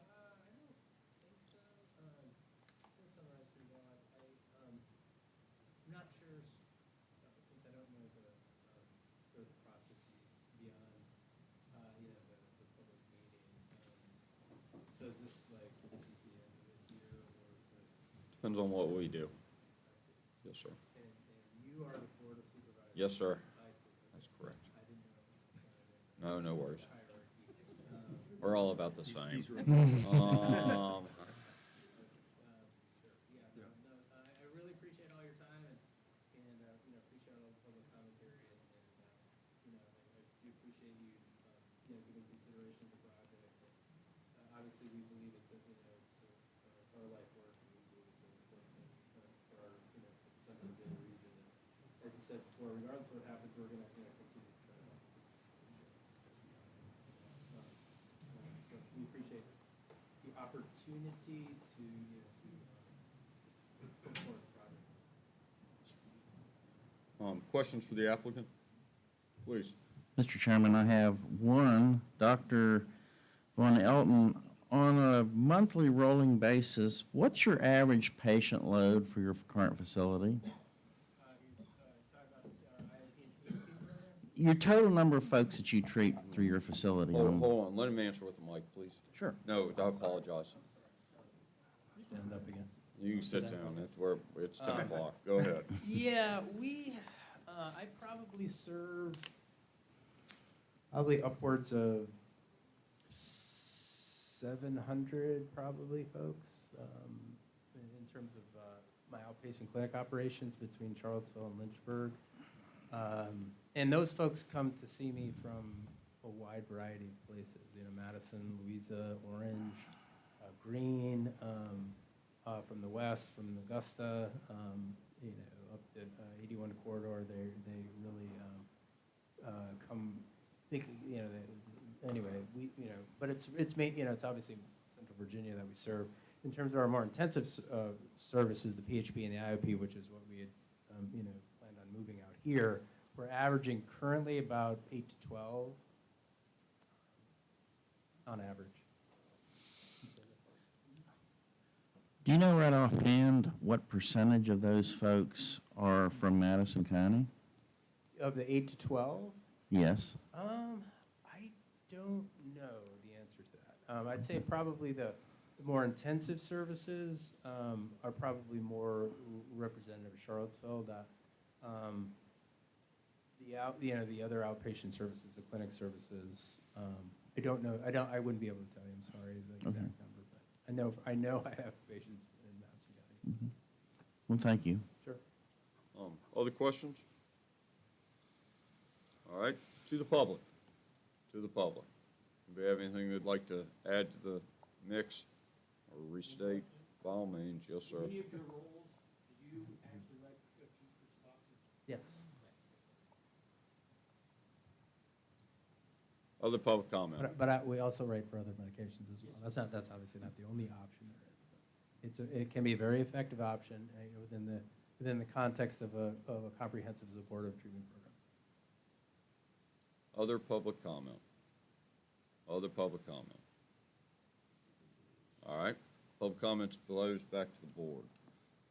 Who would like to comment on this, or what would y'all like to do? Please, by all means, yes, sir. One of the comments that I wanted to make was, and I know that the board members are well aware of this, and probably members of the public as well, but our emergency services and law enforcement services in Madison County are stretched to the limit right now. And we've got some priorities that we've been looking at that we're struggling to fund, such as another school resource officer to protect our kids. If this facility were to be approved and operational, we're going to get calls. It doesn't matter whether it's going to be from clients on site or whether it's going to be from neighbors, but we're going to get calls, and we don't know whether that would be one call a week, one call a day, and any additional strain on our current public safety infrastructure is just going to cause major public safety problems. It would cut down on the availability, delay, possibly deny services to existing citizens. I've spoken at length with our EMS director and our sheriff, and I feel as an elected representative of the people of Madison County that this would not be a desirable action at this time. And with regard to mental health services, this has to be a holistic approach by the county with regard to policy and our agencies. I know RRCSB is opening a facility here, hopefully in the near future, for drug treatment, not on that degree that this facility is offering. But I just feel like at this time, this is not an advisable path for the county to take. And it's basically, for me, a public safety issue. Thank you, Mr. Chairman. Other comments?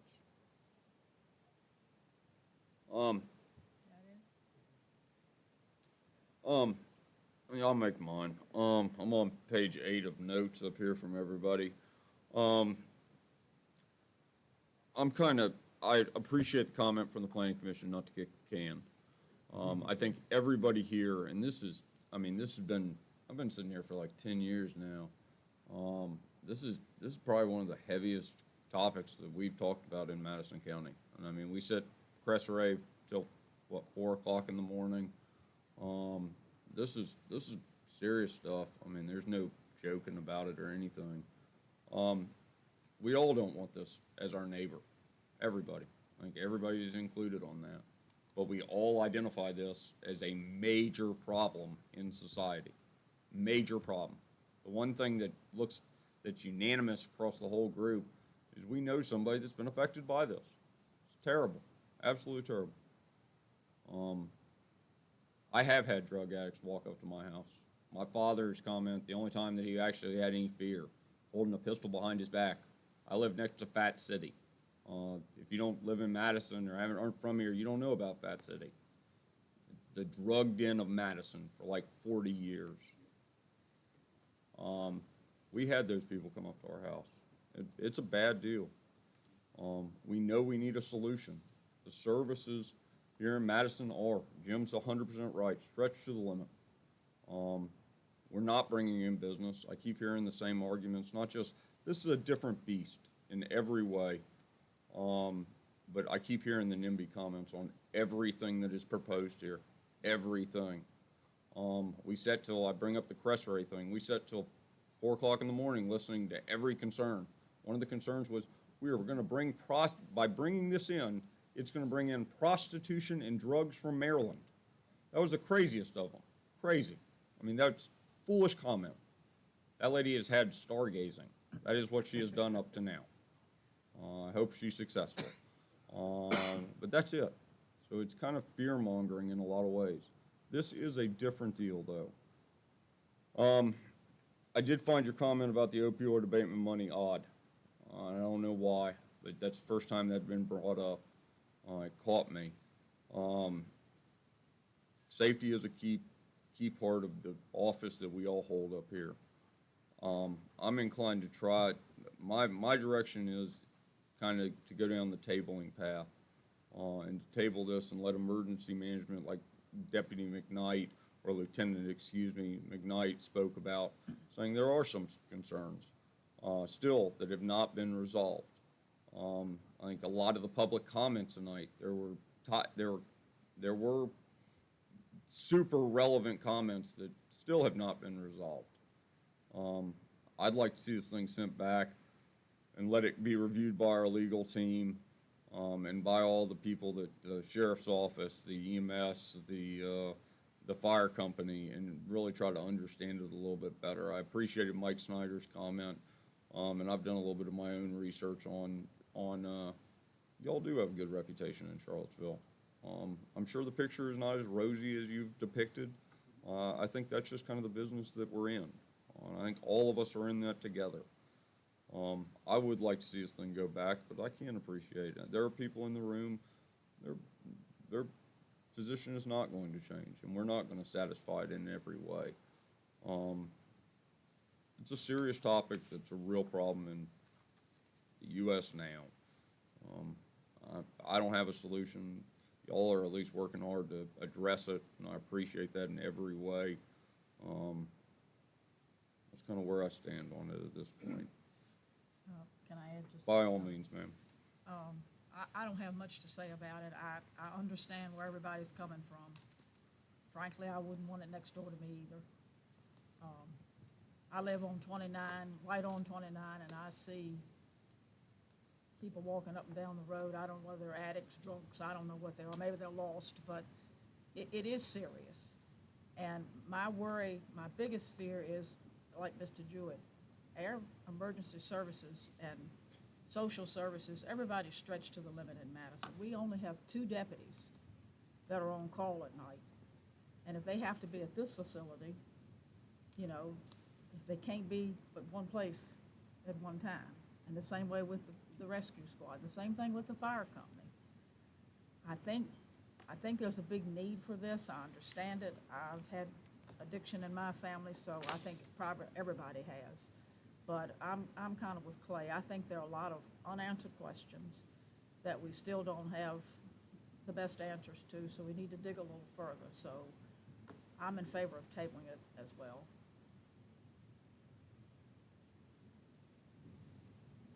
Can I speak? By all means, yes, sir. I have 4 boys, and I hope they never need your services. With that being said, I'm not sure I'd want this next door to me either. And I'm not sure I'll feel any different 30 days from now. And I know you're busy, but everybody that's on here, that's talked, my phone number's on here. I'll say it out loud right now, 540-718-1894.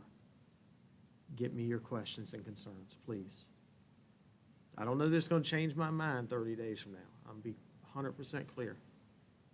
If I had to make a vote right now, it'd be no. But what's 30 days hurt if we can discuss with people and find a safe resolution? And if y'all feel that way 30 days from now, that nope, nothing's changed, we don't have the answers, that's where I'm at too. Mr. Chairman, I agree with, in principle, what your position and other members' position are, but I think this needs to be dealt with. And once we can resolve this, then we can move on to possibly other solutions. But this is just going to fester, and I don't see any additional information coming available. Quite frankly, I think this particular case ought to be considered up or down tonight. That's my opinion. Excuse me. By all means, I agree with you, and I agree with you. It is gonna fester, and it's why I bring up that there are people that, no matter what comes out of 30 days or comes out of, all right, good, now I'm gonna go down this path. That's gonna be good. I agree with you that there are people that are gonna be in staunch position.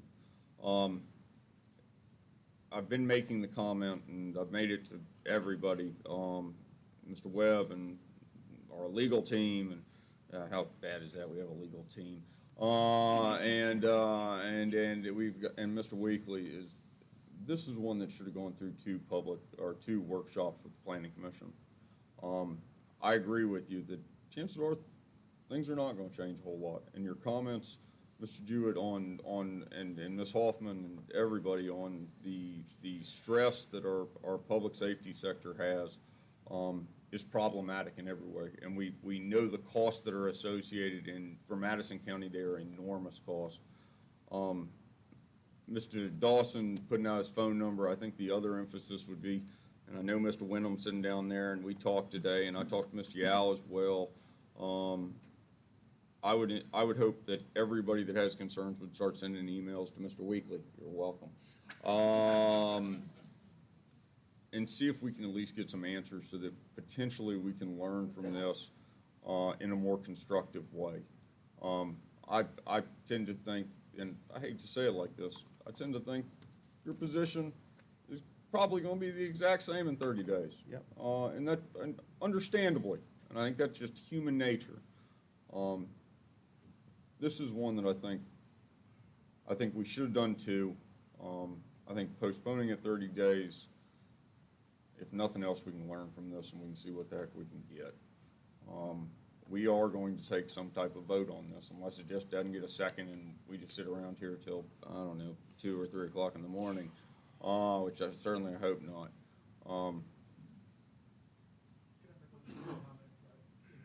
If you are apt to table it, if that's the consensus, not saying it is, but this meeting, 6/27, Tuesday, at 6 PM, that could be, that give us the time to hopefully maybe answer any questions that might be have and work a little, but I would just recommend that maybe be the natural time that y'all could take it back up. If that's. Thank you. I appreciate the date. It's up to y'all. If y'all want to make a motion one way or another, I'm fine with that. We can go down that path. That's just where I'm at on things. Yes, sir. I just want a point of clarity from our legal to weigh in. If this is tabled, if that is the direction that the board goes, I know Mr. Webb had proposed maybe or suggested a date. Does tabling mean it has to go back to a public hearing or not? Because there are advertising requirements that I want to think of before we set a calendar date.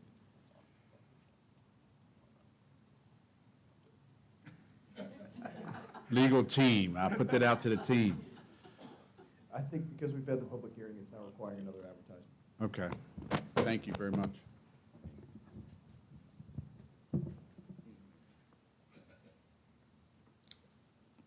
What would y'all like to do? Well, Mr. Chairman, I'm going to move to deny SU-06-23-08.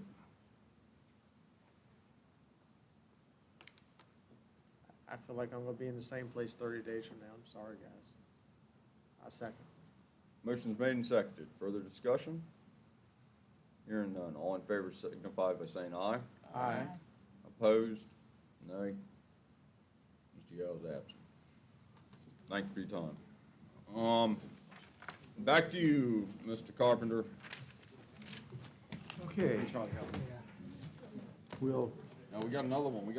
yeah, yeah. Oh, about to say. We'll wait a couple minutes and let. I'm ready with you. Let's see, I guess we still got a quorum since Danny left. Yeah, 4 out of 7, so yeah.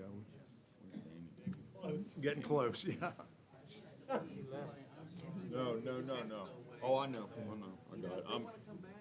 No, I know. Yeah, I saw him getting uncomfortable. I got it.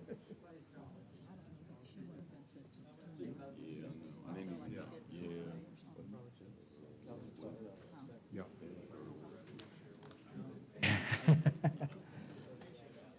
Okay, I think we can probably go ahead now with our last case. Everybody ready to? And a positive assay, Okay, last case for this evening, case number OA-06-23-10, an ordinance amendment to amend Madison County zoning ordinance specifically to add an article 14-20, 14-21, and 14-23 to this ordinance. The proposed amendments would authorize Madison County to assess an annual revenue share fee on utility-scale solar facilities as allowed by Section 58.1-2636 of the Code of Virginia. If adopted, the county would assess an annual revenue share of $1,400 per megawatt for commercial solar installations, with an increase of 10% every 5 years. The adoption of this ordinance would mean that the county could collect revenue through this ordinance or through machinery and tools taxes on solar-related equipment for such facilities, but not both. Okay. Ligon, anything to add? Yeah, I'll just make, for housekeeping, is that the code would, just codification-wise, and Cardi pointed this out, is just to keep in the spirit of how we've been codifying things, it would actually be 4020-1, 40-2, and 4020-3. So that's just a Yeah. Right, so I have talked to Brian Daniel, we have been in contact about this, we talked about before I came up here tonight, looking at the Code of Virginia when it comes to solar projects, especially for those 5 to 25 megawatt watts, smaller scale ones. Unless the county adopts a revised machinery and tools tax, then this is really the superior method. As you can see, just, I'm using the one case that we have coming up, that it would be any solar installation. And I'm very clear, had a nice talk with Mr. Nichols today about this, and he said, he understood why we were adopting this, and it doesn't in any way suggest approval or denial of any particular project. I think having this on the books is appropriate. The state allows solar machinery and tools tax to be exempt up to 80%. It also depreciates 20 cents a year. So just using this as an example, and Brian and I had a conversation, there's just not really a scenario with a solar installation that with that exemption and depreciation where the county would collect more revenue in the M&T tax. I'm trying to think if there's anything else. Again, unless you were to adopt a special classification for solar, which I would say the majority of counties don't do. They go with this.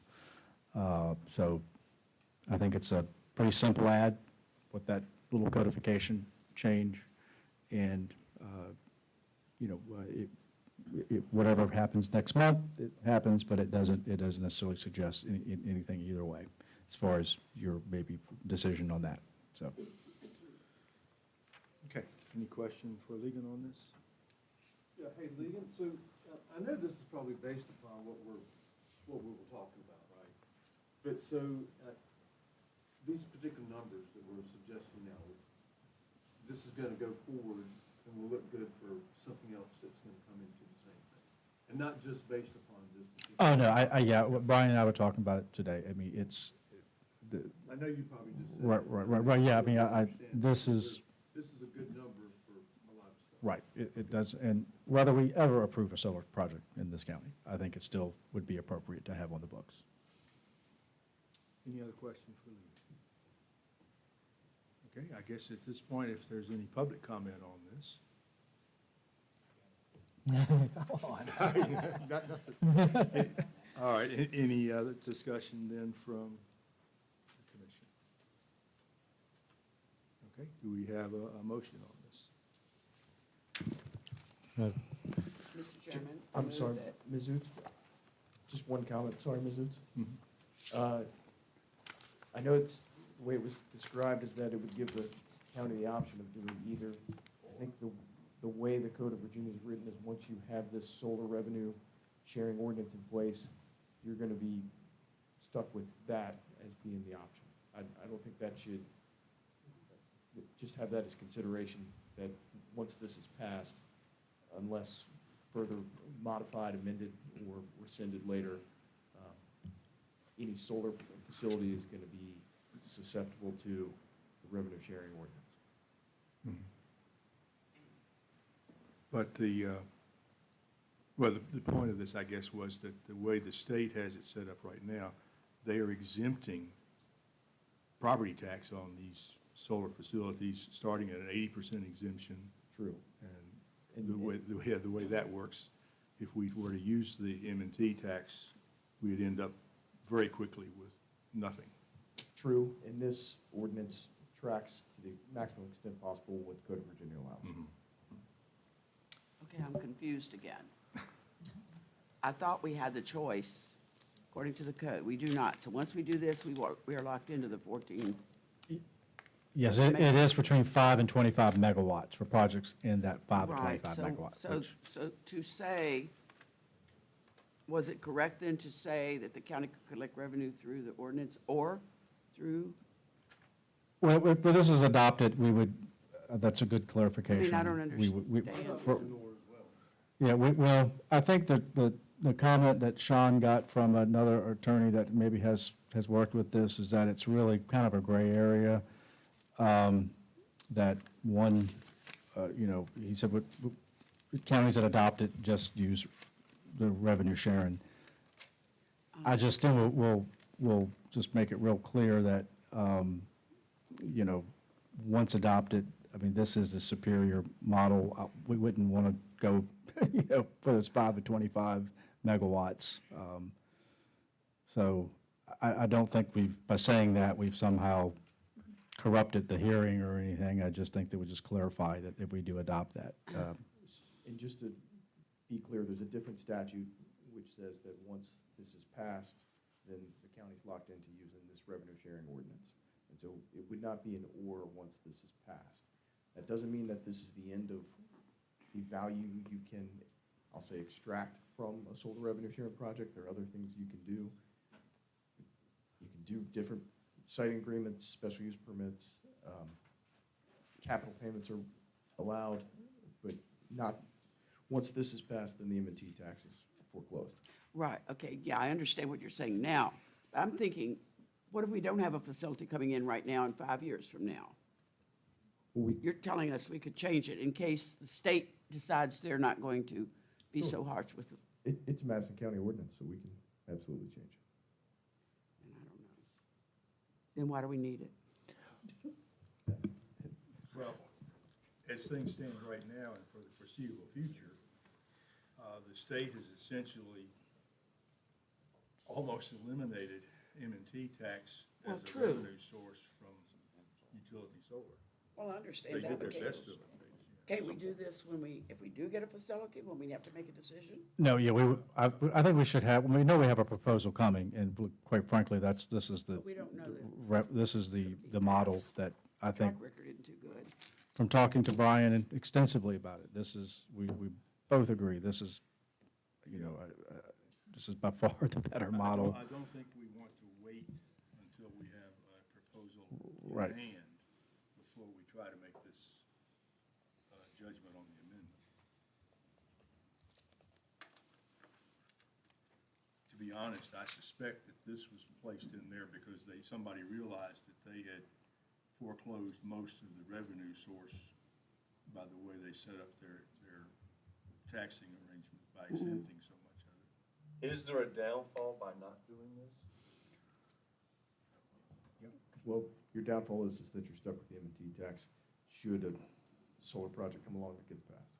Right, it would just, the revenues will decline, you know, 80% exemption. I Right, get all that. plus the, you know, Once again, if we don't have the ordinance, we don't have the or. right. Well, we don't have the If ordinance. we have the ordinance, then the or is gone, right. No.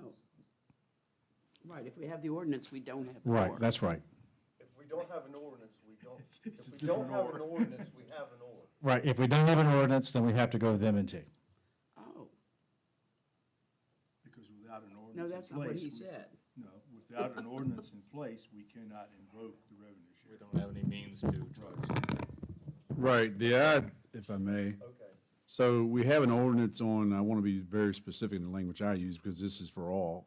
We have a commercial solar facility ordinance. Yes. So the state provides you with two collection methods, and they limit you, in my opinion, on both. They do the depreciation one, they give you 1,400 straight rate on the other, plus a 10% increase every 5 years. Plug whatever number you want in at the overall construction cost of a facility, and you can evaluate, if you want to say 25, 100 million, whatever, you can evaluate which one at our M&T rate or at the revenue share would bring more revenue. I would think if, based on expanding tax base, if you ever wanted to consider one, you would want to bring in as much revenue that you could. So the revenue share model seems to be the one that would accomplish that, should that be a recommendation by you all and ultimately something the board want to consider. If you don't have it, it's straight M&T. Do you want to wait at the forefront of a application consideration to then adopt an ordinance?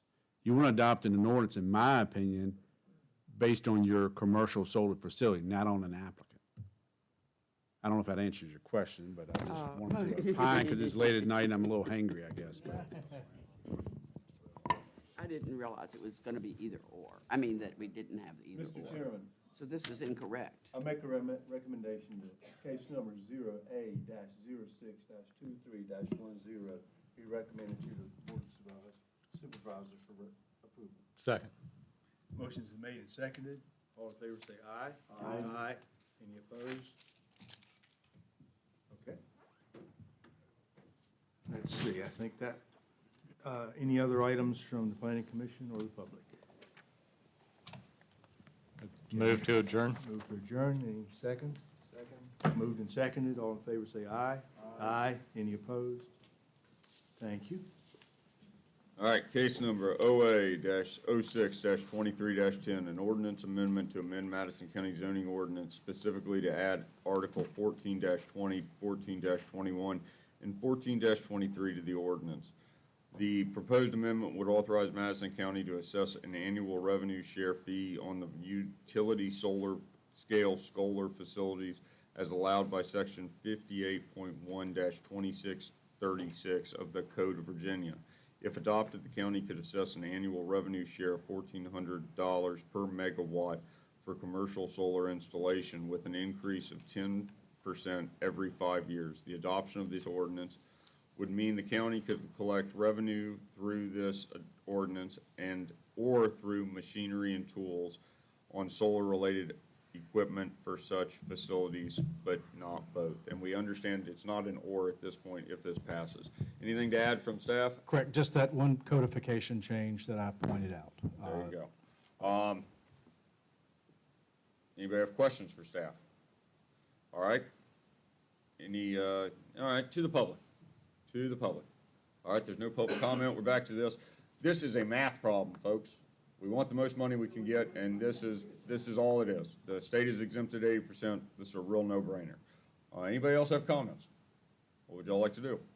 Mr. Chairman, I move that we approve case number OA-006-23-10 Second. as recommended by the Planning Commission. Second. Motion made and seconded. Further discussion? Sorry. Hearing none. All in favor signify by saying aye. Aye. Opposed, same sign. We don't have any information and correspondence. Public comment. Any public comment? All right, we don't have any public comment. What would y'all like to do? Move to adjourn. Second. Motion made and seconded. Further discussion? Hearing none. All in favor signify by saying aye. Aye. Opposed, same sign. Thank you all.